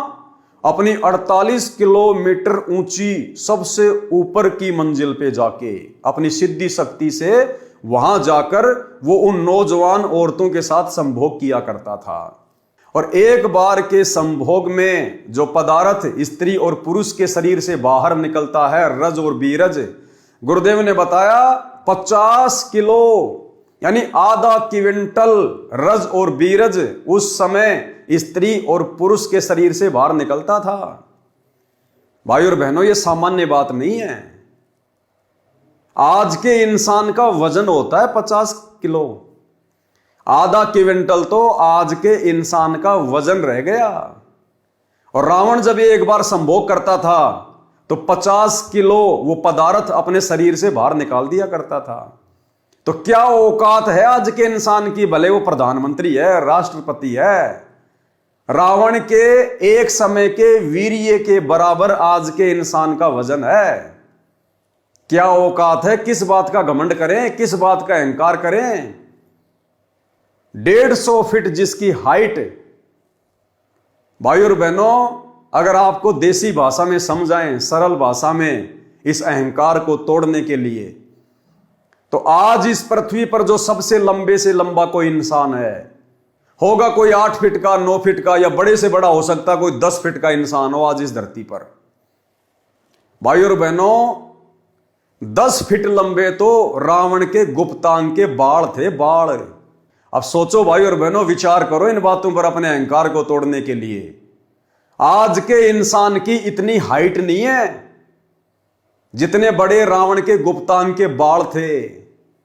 अब सोचिए हम किस बात का घमंड करें, हमारी औकात क्या है। इसीलिए परमात्मा हमें बारंबार समझाते हैं, मर्द गर्द में मिल गए रावण से रणधीर, कंस केश चानूर से हिरणाकुश बलबीर। और तेरी क्या बुनियाद है, तू पेंडा पंथ पकड़, गरीब दास हरि भक्ति बिन तेरा खाली रहसी खेत। कि मर्द गर्द में मिल गए रावण जैसे मर्द, कंस जैसे, हिरण्यकश्यप जैसे, वास्तव में जिनको मर्द कह सकते हैं, जो शरीर से भी मर्द थे, बलशाली थे, धन से भी थे। कहते हैं उल्टे काम कर करके आज उनका धरती पर खोज भी नहीं है। और उनकी तुलना में तुम इस कलयुग के छोटे छोटे जीव, यानी भाई और बहनों, अगर रावण से हम वर्तमान में अपनी तुलना करें तो हाइट के मामले में जैसे हमारे सामने धरती पर मेंढक होता है, हम केवल इतने हैं, इतने। तो किस बात का घमंड करें, किस बात का अहंकार करें। अगर किसी के पास ज्यादा संपत्ति है, कोई बहुत बड़ा नौकरी वाला है, जिसके पास बड़ा सा मकान है, कोई फार्म हाउस है, 2-4 प्लाट हैं, तो परमात्मा कहते हैं रावण से कंपैरिजन कर लिया करो कि तुम्हारे जैसे कितने चले गए। 100 करोड़ तो जिसके बॉडीगार्ड थे, बॉडीगार्ड। 48 किलोमीटर ऊंचा जिसका महल था, और वो भी सोने का। भाई और बहनों, हम कहीं नहीं टिकते, कहीं भी। इसलिए परमात्मा से वर्तमान में यदि हमें कुछ मांगना है तो भक्ति, जो भक्ति रावण के पास नहीं थी, जिस धन के अभाव में रावण मर गया, जिस धन को रावण भी प्राप्त नहीं कर पाया, आज हम वो अनमोल वस्तु प्राप्त कर सकते हैं। क्योंकि आज हमें मौका है, वो दाता धरती पर प्रकट है, सतगुरु रामपाल जी भगवान। तो हमने केवल परमात्मा से भक्ति मांगनी है, मर्यादा मांगनी है, आधीनी मांगनी है, दास भाव मांगना है। बाकी तो परमात्मा ठाठ कर देगा जितनी हमें यहां आवश्यकता होगी। और उसके बाद फिर सदा के ठाठ के लिए परमात्मा सतलोक में बैठा देगा। फिर हमने झांक के भी नहीं देखना इधर।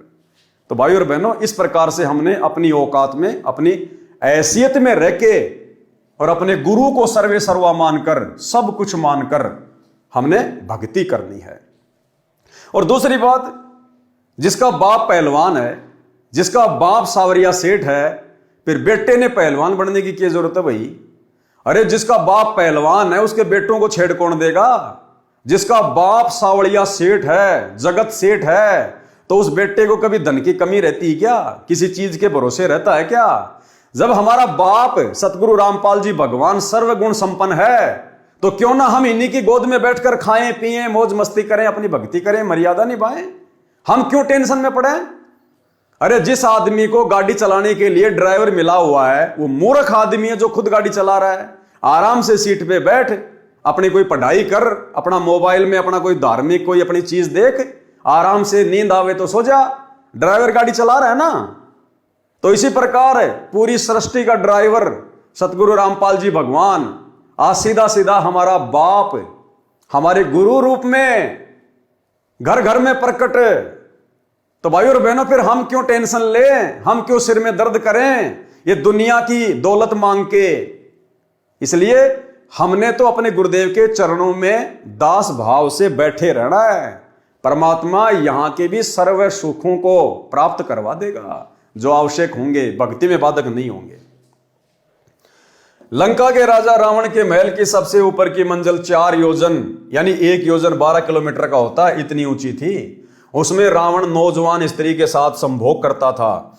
संभोग यानी सेक्स करते समय दोनों स्त्री पुरुष के वीर्यपात होने की मात्रा 1.25 मण, 1 मण में 40 किलोग्राम होता है, इतनी होती थी, यानी 50 किलोग्राम, आधा क्विंटल होती थी। वाणी नंबर 260 से 317 तक।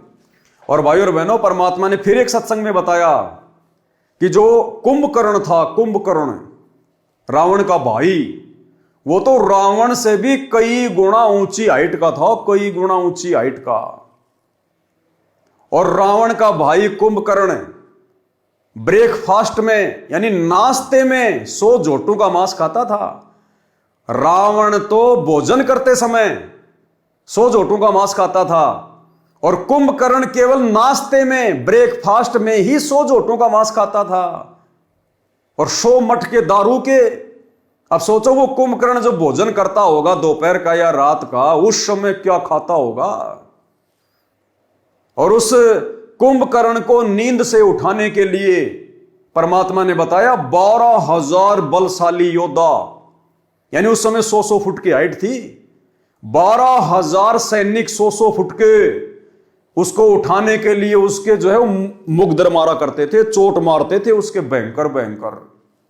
और कहते हैं कुंभकर्ण की नाक में, एक साइड का जो नाक है ना, जैसे 2 छेद है नाक में, एक साइड के नाक के छेद में 2 हाथी आ जाते थे, इतना चौड़ा उसका एक साइड का नाक का छेद था। तो सोचो भाई और बहनों वो कुंभकर्ण क्या होगा। फिर हम लोग किस बात पे घमंड करें, कोई 6 फुट का, कोई 6.5 फुट का, थोड़ा बहुत को डोले सोले बना के जिम जाम जाके शरीर को तोड़ के पता नहीं अपने आप को क्या समझ बैठता है।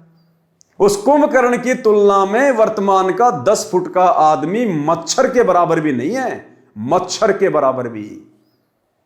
भाई और बहनों, इससे बड़ा उदाहरण इस भक्ति मार्ग पर अहंकार को नष्ट करने का दूसरा नहीं हो सकता। अगर हम चेतना में हैं तो, अगर हमारे अंदर गुरुदेव के ज्ञान की ज्योत सही प्रकार से जल चुकी है तो इस रोशनी में हम भली भांति अपनी औकात को देख सकते हैं।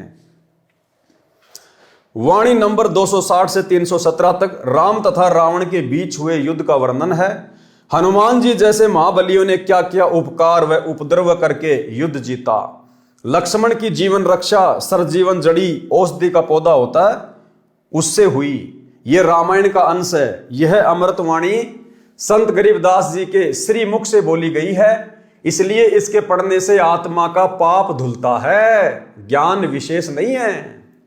परमात्मा कहते हैं भले ज्ञान विशेष ना हो, ये बातें तुमने सुन रखी हैं राम की रावण की, लेकिन ये वाणियां महापुरुष के मुख कमल से उच्चारित हैं। गरीबदास जी के रूप में खुद हमारे पूज्य गुरुदेव भगवान थे, इनके मुख कमल से उच्चारित वाणियां हैं। और सोने पे सुहागा वर्तमान में गुरुदेव ने अपने कर कमल से लिख के दे दी हमें पवित्र मुक्ति बोध में, तो हमारे लिए तो सोने पे सुहागा। इनको पढ़ने मात्र से हम कितने पुण्य के भागी बनेंगे, आत्मा से कितना मैल कटेगा। पारक के अंक की वाणी नंबर 318 से 329। गरीब 1,80,000 असली और सकल जी नाती, मैं मंद का कलमा सरूं तबक 14 दाती। गरीब कलम सकल बन राय की, जय कोई लिखवा होए, अलय बैत बानी अलख अंत न पावे कोई। गरीब पोहमी की पट्टी करे, ऊपर लिखे हरफ, सकल समुद्र की मसी करे, लख्या न जाए अलफ।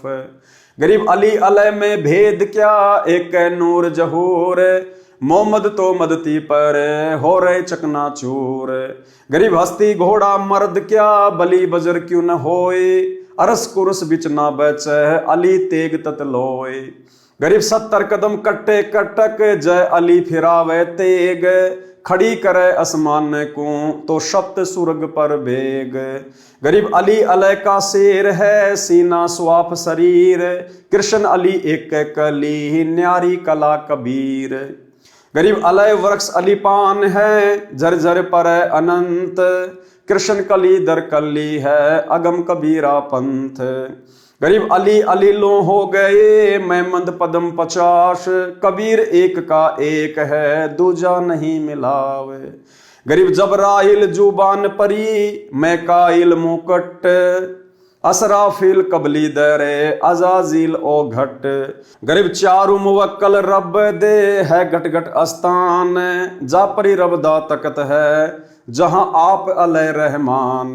गरीब नबी नाक में मंद मुख, मन मक्का महबूब, चिसम इसम दरगाह दिल, देखी खूब खुदी खूब।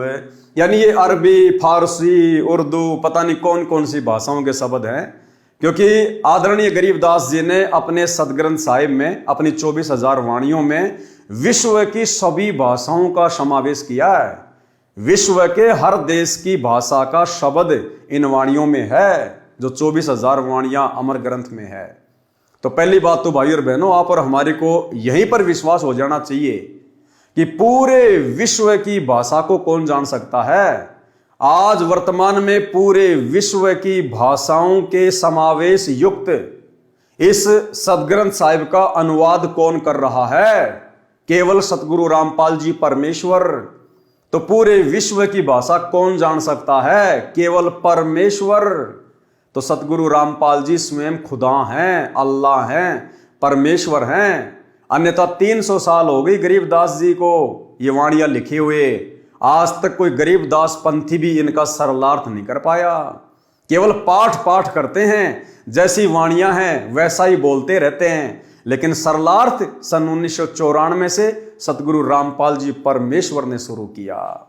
तो भाइयों और बहनों, ये विश्व की बहुत सारी भाषाओं के शब्द हैं, इनको पढ़ने मात्र से हमारे पाप कर्म कटते हैं। अब गुरुदेव ने बताया जैसे रोगी है और डॉक्टर ने उसको औषधि दे दी, उसको मेडिसिन दे दी, टैबलेट दे दी खाने के लिए।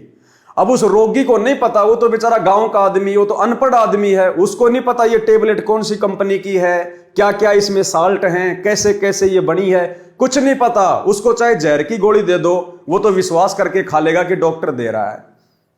तो इसी प्रकार उस रोगी को नहीं पता है, लेकिन उसके बावजूद भी वो टैबलेट उसके ऊपर काम करेगी, उसके रोग को साफ करेगी। इसी प्रकार ये अमृतवाणी इस भक्ति मार्ग में जन्म मरण के दीर्घ रोग को काटने के लिए आप और हमारे लिए मेडिसिन है। और सर्वश्रेष्ठ डॉक्टर वैद्य, आध्यात्मिक वैद्य सतगुरु रामपाल जी परमेश्वर जी के द्वारा निर्मित हैं। तो भाई और बहनों, भले हमें नहीं पता इन वाणियों का, इनकी गहराइयों का, इन संकेतों का, इन शब्दों का, लेकिन ये भक्ति रूपी मेडिसिन खाने मात्र से हमारे पाप कर्म कटेंगे। तो क्या किया परमात्मा ने सरलार्थ? वाणियों में मुसलमान धर्म का आंशिक वर्णन है। अली नाम का मुसलमान पूर्व जन्म की भक्ति के कारण सिद्धि शक्ति युक्त था। यानी भाई और बहनों, गुरुदेव भगवान ने बताया कि हजरत मोहम्मद जी की आजीवन जो रक्षा हुई, वो रक्षा हजरत मोहम्मद जी के पुण्यों के कारण। जिस समय हजरत मोहम्मद जी परमात्मा की शरण में आए, उनको प्रथम मंत्र दिया गया। उसके बाद एक अली नाम का मुसलमान, एक प्रकार से गण, कबीर परमेश्वर सतगुरु रामपाल जी भगवान ने हजरत मोहम्मद की रक्षा के लिए छोड़ा हुआ था। तो हर मुसीबत में हजरत मोहम्मद की रक्षा वो अली किया करता था। और वो कितना सिद्धि युक्त था, कितना शक्तिशाली था, परमेश्वर क्या बता रहे हैं। और फिर उस अली नाम के मुसलमान की तुलना में कबीर परमेश्वर कितने समर्थ हैं, कितने शक्तिशाली हैं, उसका भी जिक्र किया है। वाणियों में मुसलमान धर्म का आंशिक वर्णन है। अली नाम का मुसलमान पूर्व जन्म की भक्ति के कारण सिद्धि शक्ति युक्त था। उसने हजरत मोहम्मद जी की विशेष सहायता की थी। अली की शक्ति का वर्णन किया है कि अली परमात्मा का शेर यानी सिंह था। जब वह तेग यानी तलवार से वार करता था तो 70 कदम कटे कटक यानी 70 कदम तक दुश्मन की सेना कट जाती थी। तलवार को आसमान की ओर खड़ा करता था तो 7 आसमान तक जाती थी। यानी सूक्ष्म रूप में परमात्मा इस प्रकार से अपने बच्चों की इस काल के कहर से रक्षा करता है। अली भी श्री कृष्ण की श्रेणी का शक्तिशाली देवता था। ऐसे ऐसे अली तो असंख्यों जा चुके हैं। श्री कृष्ण 3 करोड़ हो चुके हैं। कबीर परमेश्वर इन सबसे भिन्न है, वे समर्थ हैं। सत्य भक्ति सत्य पुरुष कबीर की किए बिना यह संसार में बनी महिमा व्यर्थ है। जैसे सतगुरु रामपाल जी परमेश्वर जी ने आज आप और हमें जो शत भक्ति दी है, जो शत भक्ति ना तो उस अली नाम के मुसलमान को प्राप्त थी, ना द्वापर में श्री कृष्ण जी को प्राप्त थी, ना त्रेता में श्री रामचंद्र जी को प्राप्त थी। भले ही उनकी कितनी भी महिमा बनी लाखों हजारों वर्षों तक, लेकिन वो महिमा व्यर्थ की, फोकट की। यहां तो हम उनकी महिमा गा रहे हैं और वो ना जाने 84 लाख योनियों में कहां धक्के खा रहे हैं। तो परमेश्वर की शत भक्ति बिना महिमा भी व्यर्थ है। और इस परमेश्वर की शरण में आने के बाद जो महिमा बनती है वो महिमा परमात्मा कहते हैं, जब तक सूरज चांद रहेगा शत भक्तों का नाम रहेगा। सत्य भक्ति सत्य पुरुष कबीर की किए बिना ये संसार में बनी महिमा व्यर्थ है। अली जैसे अलीलों हो चुके हैं। अली जिसकी शक्ति के बारे में गुरुदेव ने बताया, परमात्मा कहते हैं ऐसे अली तो अलीलों, शंख पदम अलील खलील जो ये काउंटिंग होती है, कहते हैं ऐसे तो अलीलों जा चुके हैं, अलीलों। अब बताओ, आप और हमें पता है? हमें तो इस अली का पता चला अब जो गुरुदेव भगवान ने बताया। मालिक कहते हैं ऐसे अली तो अलीलों होके जा चुके हैं, अलीलों शंख पदम नील करोड़ अरब खरब अलील, इतने होके जा चुके हैं, कोई नामो निशान भी नहीं है उनका।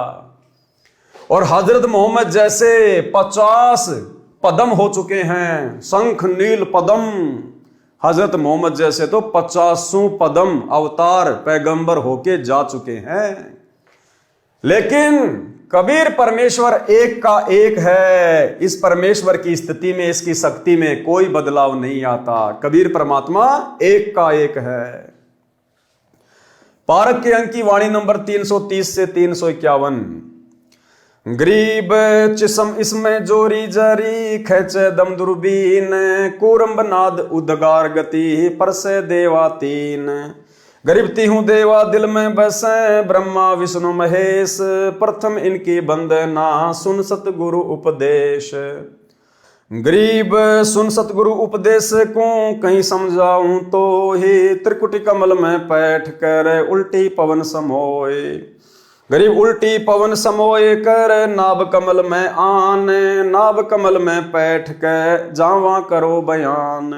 गरीब वायु धनंजय बस कर जीते पान अपान, किरकल सुदा मिटाए कर सहस कमल मुख ध्यान। गरीब सहस कमल दल जग में गए झिलमिल रंग अपार, जहाँ शक्ति माया कला धर्मराय दरबार। गरीब नौदर तो प्रकट है 10वां सुषमण जान, एकादश और द्वादश का बिरले ही को ज्ञान।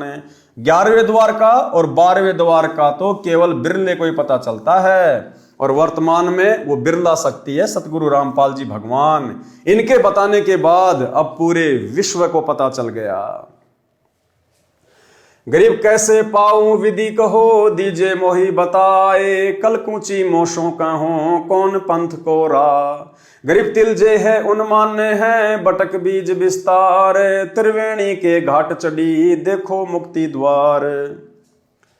गरीब दो दल का जहां कमल है, जहां वहां ओगट घाट, तिल परवान खिड़की लगी सहजे खुले कपाट। गरीब दो दल का जहां कमल है, अगम द्वार बैराट, मकर तार डोरी गहो चली सतगुरु की बाट। गरीब स्थूल दे का भेद कहां, अब सूक्ष्म कहूं विस्तार, या में भी दर द्वादश हैं कोई न पाया पार। सरलार्थ, इन वाणियों में भक्ति मार्ग बताया है, कमलों का वर्णन है। संत गरीबदास जी ने पाठ करने यानी ग्रंथ को पढ़ते समय पाठी के लिए रह रहकर प्रत्येक विषय को दोहराया है ताकि याद बनी रहे। अर्थात श्री ब्रह्मा, श्री विष्णु तथा श्री शंकर जी प्रत्येक मानव स्त्री पुरुष के शरीर के बने कमल दलों में निवास करते हैं। इसलिए प्रथम नाम में इनकी साधना करने को दी जाती है, जो इनकी स्तुति यानी वंदना है, यानी इनकी पूजा नहीं है, केवल स्तुति है।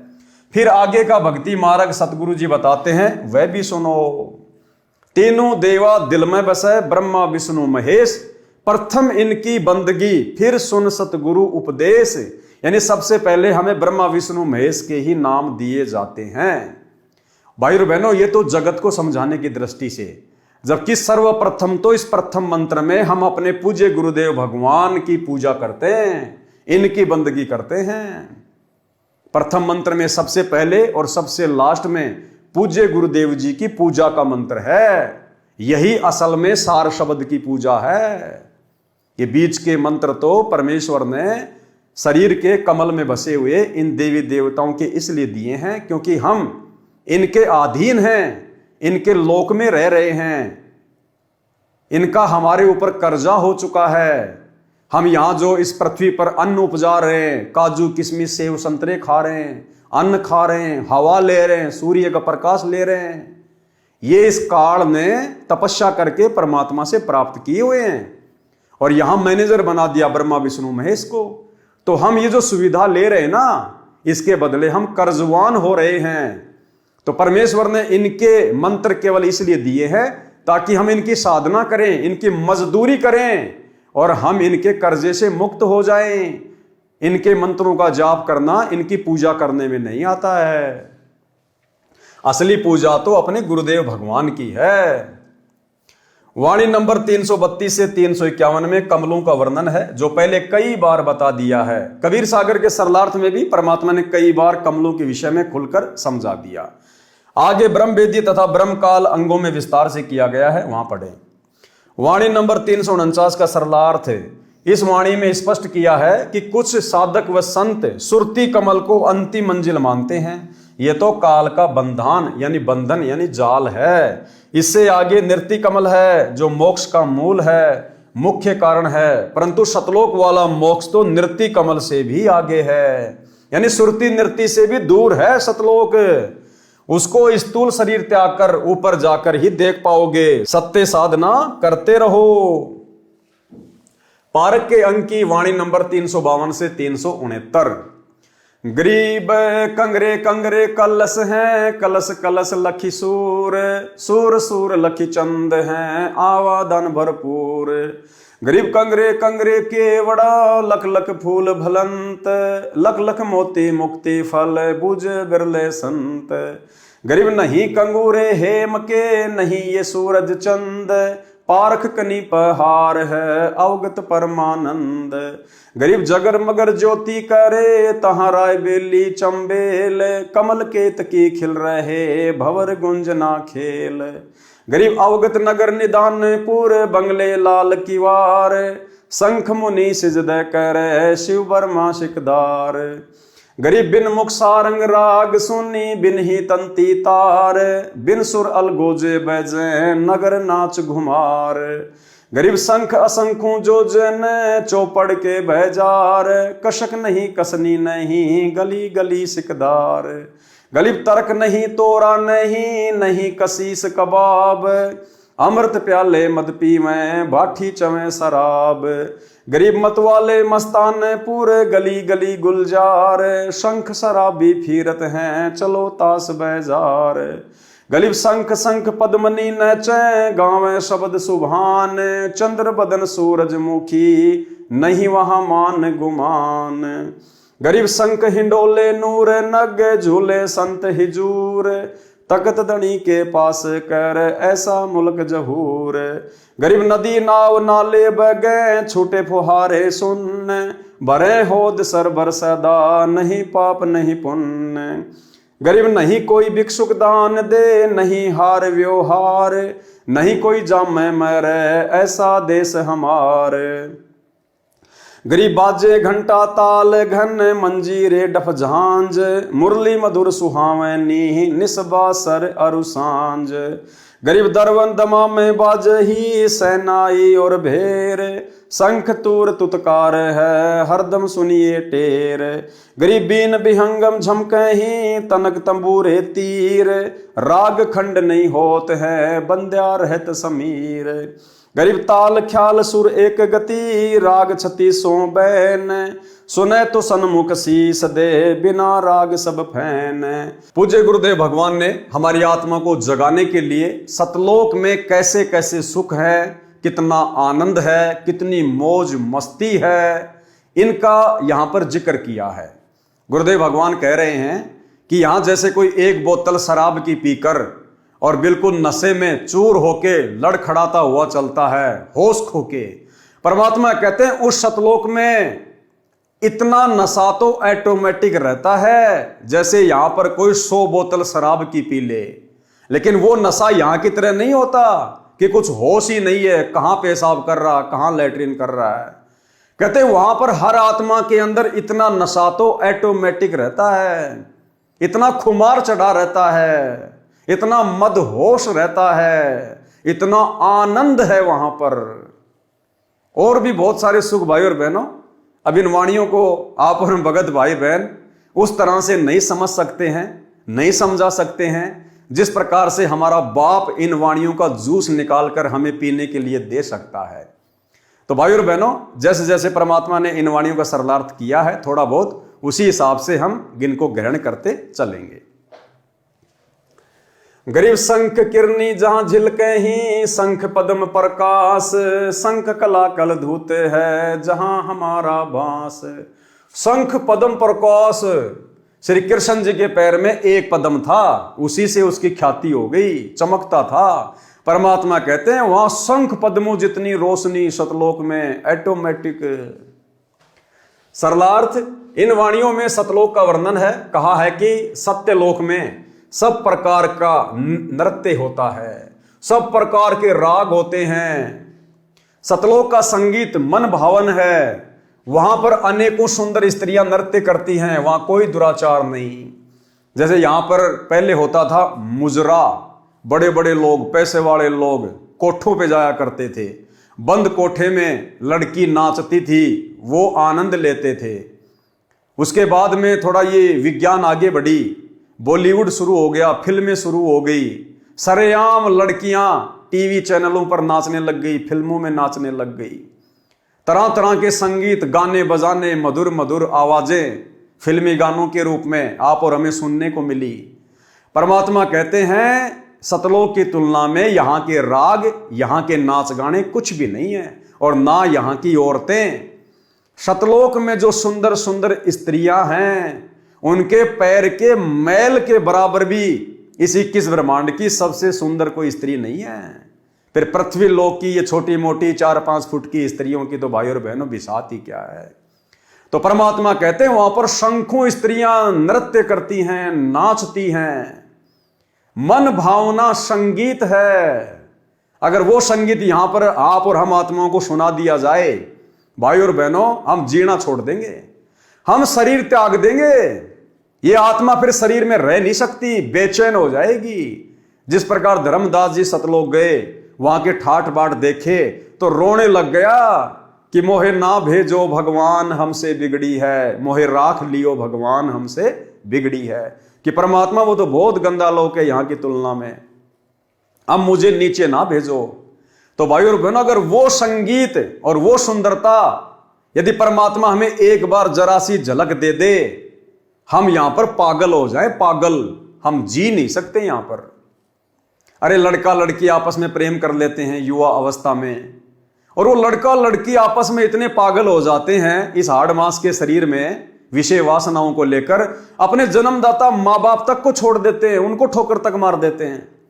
तो सोचिए भाई और बहनों, वो वास्तविक नूरी शरीर, नूरी रूप, नूरी सुंदरता अगर परमेश्वर हमें एक झलक दिखा दे, हम यहां पर जीवित ही मर जाएंगे, जीवित ही। लेकिन परमेश्वर इस ज्ञान से हमारे को वहां की सुंदरता से परिचित करवाएंगे, इस ज्ञान से हमारे को वहां के सुखों का और यहां के दुखों का परमेश्वर अनुभव करवाएंगे, तभी हम वहां स्थायी रूप से टिक पाएंगे।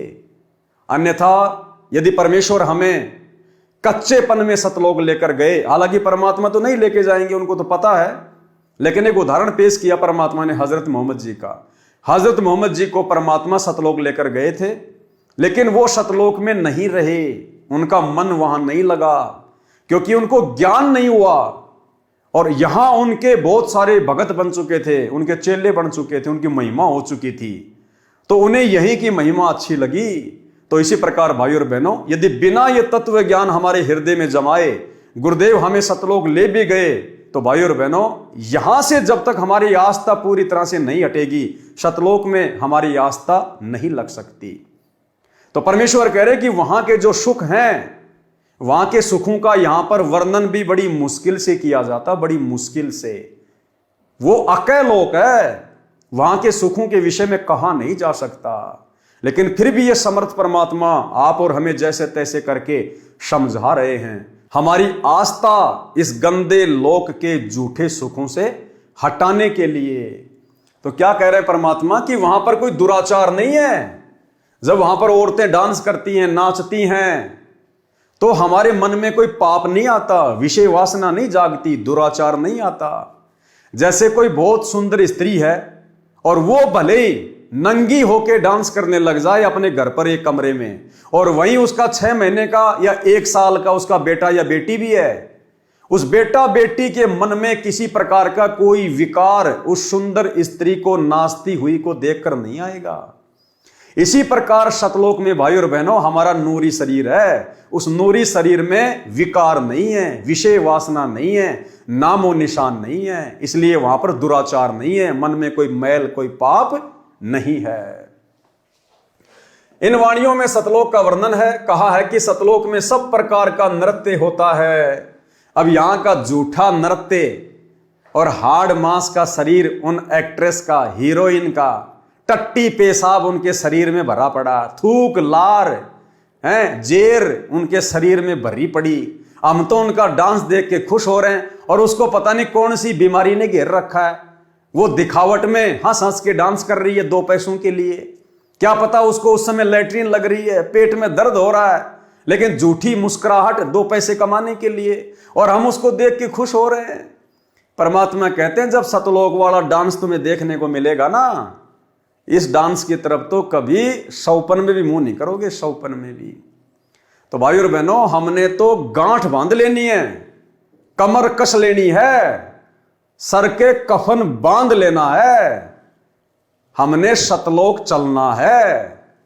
अब की बार सभी भाई बहन सतलोक में डांस देखेंगे, सतलोक में डांस करेंगे, सतलोक के सुख भोगेंगे, अपने परमात्मा से दिन रात उनके चरणों में उनकी चंपी करते समय, क्योंकि हमने गुरुजी को रिझाना पड़ेगा, प्रसन्न करना पड़ेगा। घर घर बेड लगवा दिए परमात्मा ने, इसीलिए लगवाए कि बच्चों मुझे प्रसन्न करो। तो सुबह शाम जैसे भी समय मिले परमात्मा की चरण चंपी करते समय हमने परमात्मा से बस यही मांगना है कि परमात्मा ये मेरा मनुष्य जन्म लास्ट, हे परमात्मा मुझे दोबारा जन्म मत देना इस गंदे लोक में, मालिक अगला जन्म मेरा सतलोक में। एक ही विनती। और दूसरी बात भाई और बहनों, जब हम गुरुदेव भगवान की चरण सेवा करते हैं तो चरण सेवा करने के बाद में कुछ समय हम भगत भाई बहन जो अपने घर पर बेड लगा रखा है उसके ऊपर अपना मत्था टेक कर, यानी अपने दोनों हाथ उस बेड के ऊपर यूं रखकर, जैसे कोई दुखी इंसान होता है और चारपाई के सारे यूं वो सर रख के सोचता है, विचार करता है, ऐसे ही गुरुदेव भगवान के चरणों की तरफ उनके आसन पर हम अपने हाथ रखकर अपने परमपिता परमेश्वर जी के चरणों में, और भाई और बहनों हम कुछ देर विचार करें शांत होकर आंखें बंद करके, जैसे गुरुदेव भगवान के जो चरण कमल हैं वो मेरे सिर के ऊपर रखे हैं और हम यूं शीश लगाए हुए चिंतन कर रहे हैं परमात्मा के उपकार के विषय में, उनके गुणों के विषय में, कैसे गुरुजी ने हमारा जीवन बदल दिया, कैसे गुरुजी ने हमें इन गंदे विकारों से दूर कर दिया, कैसे परमात्मा ने हमें जानवर से इंसान बना दिया, देवता बना दिया, और हम अपने उन कुकर्मों को याद कर करके, उन विषय विकारों को याद कर करके हम परमेश्वर के चरणों में शीश रखकर कुछ देर आंसू बहाएं। यानी जब भी हम गुरुदेव के चरणों की सेवा करें तो भाई और बहनों ये चिंतन करते हुए संसार की सारी चिंताओं को साइड में रख के 10, 15, 20 मिनट जितना भी आपका मन करे हमारी आंखों से आंसू निकलने चाहिए, ज्यादा भी नहीं तो 1 टपका तो हमारी आंख से आंसू आना ही चाहिए, उन बुरे दिनों को याद करके और सतलोक के सुखों को याद करके, और मन में ये डर कि परमात्मा जो आपने महिमा अपने लोक की बताई है और यहां के जो दुख हमें दिखा दिए, बता दिए, परमात्मा यदि हमें अब की बार मोक्ष नहीं मिला, अगर किसी भी कारण से ये कुत्ता, ये कुतिया अगर रह गई, तो परमात्मा मैं तो उन सुखों से वंचित रह जाऊंगा, फिर ना जाने हजारों करोड़ों लाखों युगों बाद ना जाने कब इस कलयुग की पिछली पीढ़ी में आप मेरा हाथ पकड़ोगे। तो ये भय होना चाहिए हमारे अंदर, और अपने गुरुदेव भगवान की मन मोहिनी सूरत को ध्यान में रखते हुए आधीनी से हमारी आंखों से ज्यादा भी नहीं तो भाई और बहनों 1 आंसू तो निकलना चाहिए। और जिस दिन आपकी आंखों से आंसू नहीं निकलते हैं तो समझ लेना उस दिन आपने उस श्रद्धा से, उस भाव से भक्ति नहीं की है, उस दिन आप संसार में ज्यादा रमे हैं, आप अन्य सांसारिक कार्यों में, कोई काम धंधे में ज्यादा दिमाग लगाया आपने, उस दिन आपके मन में वो भाव जागृत नहीं हो पा रहे। क्यों? क्योंकि उस दिन भक्ति भाव ज्यादा आपके नजदीक नहीं रहा।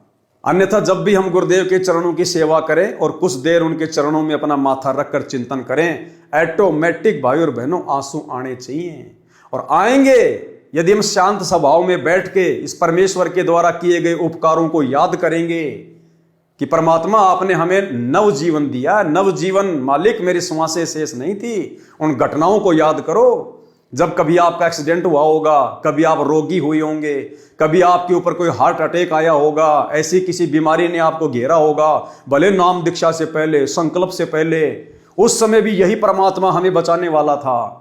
और वर्तमान में तो सौ सुख दे दिए। सबसे बड़ा सुख मानसिक सुख है, परम शांति। हमें दुनिया की आग से दूर कर दिया, विषय वासनाओं से दूर कर दिया, हमें मोक्ष का मार्ग दे दिया। तो इतना सब कुछ जो गुरुदेव ने हमारे ऊपर उपकार किया है, यदि हम इसको याद करेंगे 5 मिनट भी, तो भाई और बहनों ऑटोमेटिक आत्मा रोएगी, आंखों से आंसू आएंगे। और जिस दिन आंसू नहीं आ रहे हैं तो समझ लेना उस दिन आपकी भक्ति उस हिसाब से नहीं हुई है जितनी होनी चाहिए थी। इन वाणियों में सतलोक का वर्णन है। कहा है कि सतलोक में सब प्रकार का नृत्य होता है, सब प्रकार के राग होते हैं। सतलोक का संगीत मन भावन है, वहां पर अनेकों सुंदर स्त्रियां नृत्य करती हैं, वहां कोई दुराचार नहीं है। सतलोक में कोई निर्धन नहीं है, न कोई भीख मांगने वाला है, न कोई दान देने वाला, वहां न कोई संसार की तरह व्यवहार करने वाला है। वहां पर परमात्मा के भंडारे से सबको खाने को मिलता है, वहां कोई जन्मता मरता नहीं। हमारा सतलोक ऐसा स्वच्छ देश है। वाणी नंबर 370 से 375 में बताया है कि जैसे श्री रामचंद्र जी अपनी भक्ति की शक्ति से अयोध्या नगरी के सब व्यक्तियों को स्वर्ग ले गए, जो संख्या में 10 लाख थे। राजा जनक जी नरक में पड़े 12 करोड़ जीवों को स्वर्ग ले गए। इनमें स्पष्ट किया है कि काल के लोक में दुख सुख कहर मेहर सब कर्मों के अनुसार चलता है। जन्म मृत्यु भी सदा रहती है, स्वर्ग नरक का चक्कर भी सदा रहता है। परंतु कबीर परमेश्वर की भक्ति से जन्म मरण सदा के लिए समाप्त हो जाता है। राजा जनक वाला जीव स्वर्ग समय भोगकर पुण्य समाप्त करके श्री नानक रूप में जन्मा। परमात्मा कबीर जी ने उसका जन्म मरण समाप्त किया। श्री दादू दास जी का जन्म मरण सदा के लिए समाप्त किया। श्री राम जी अयोध्या को स्वर्ग ले गए, स्वयं श्री कृष्ण जी रूप पुनर्जन्म में आए। राजा जनक 12 करोड़ को स्वर्ग ले गए, स्वयं श्री नानक जी के रूप में जन्म लिया। इसलिए परमात्मा कबीर जी की भक्ति से परम शांति यानी जन्म मरण से सदा के लिए मुक्ति मिलती है, तथा परम धाम यानी सत्य लोक मिलता है जो सुख सागर है। परमात्मा कबीर जी का कलयुग में प्रकट होने का प्रकरण पारक के अंक की वाणी नंबर 376 से 380। गरीब 84 बंधन कटे कीनी कल्प कबीर, भवन चतुर्दश लोक सब टूटे जम जंजीर। गरीब अनंत कोटि ब्रह्मांड में बंदी छोड़ कहाए, सो तो एक कबीर है जननी जन्यान माए।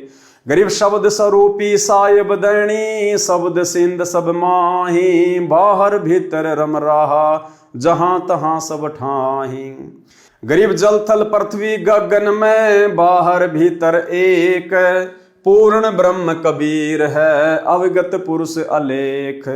गरीब सेवक होय के उतरे इस पृथ्वी के माही, जीव उदाहरण जगत गुरु बार बार बलि जाही। सरलार्थ, इन वाणियों में परमात्मा कबीर जी के कलयुग में प्राकाट्य का प्यारा वर्णन है, जो इस प्रकार है। वाणी नंबर 376 से 380 में परमात्मा कबीर जी की महिमा का वर्णन है। किसकी? परमात्मा कबीर जी की महिमा का वर्णन है।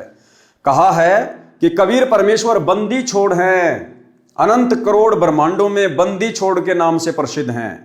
बंदी छोड़ का अर्थ है कैदी को कारागार से छुड़ाने वाला।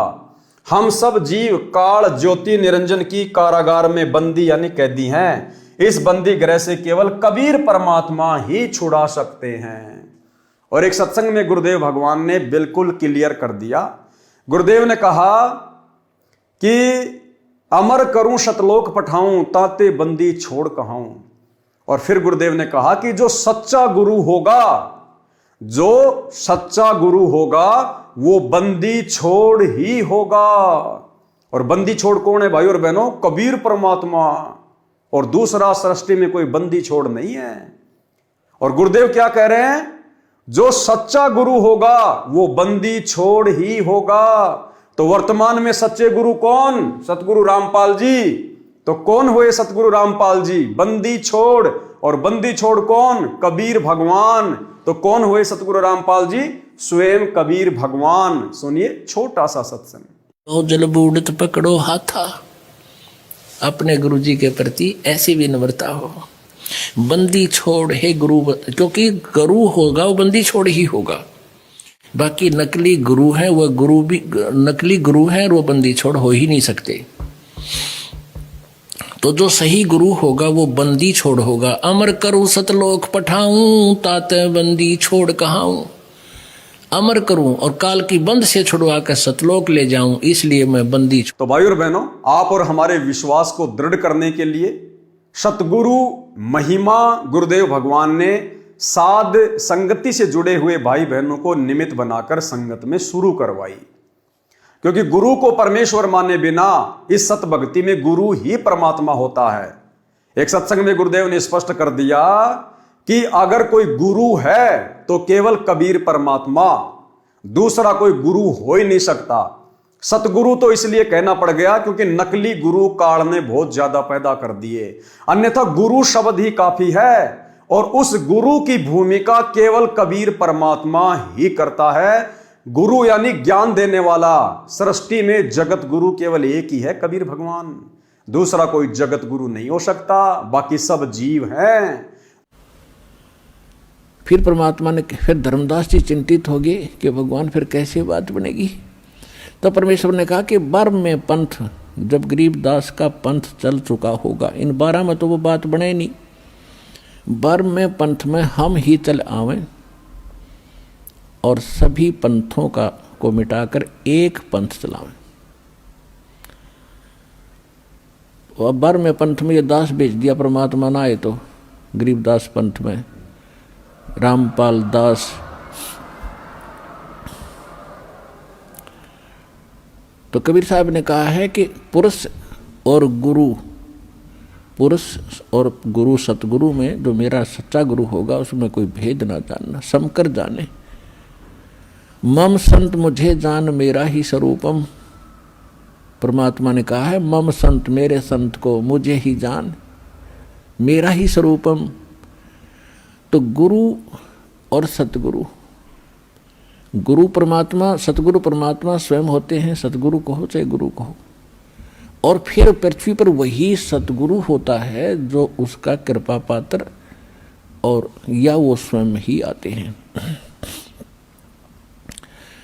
तो अब कहने का भाव यह है कि इस 21 ब्रह्मांड में इस दास के अतिरिक्त इस पृथ्वी पर छोड़ कहीं गुरु नहीं है इस मार्ग के जानने वाला वर्तमान में।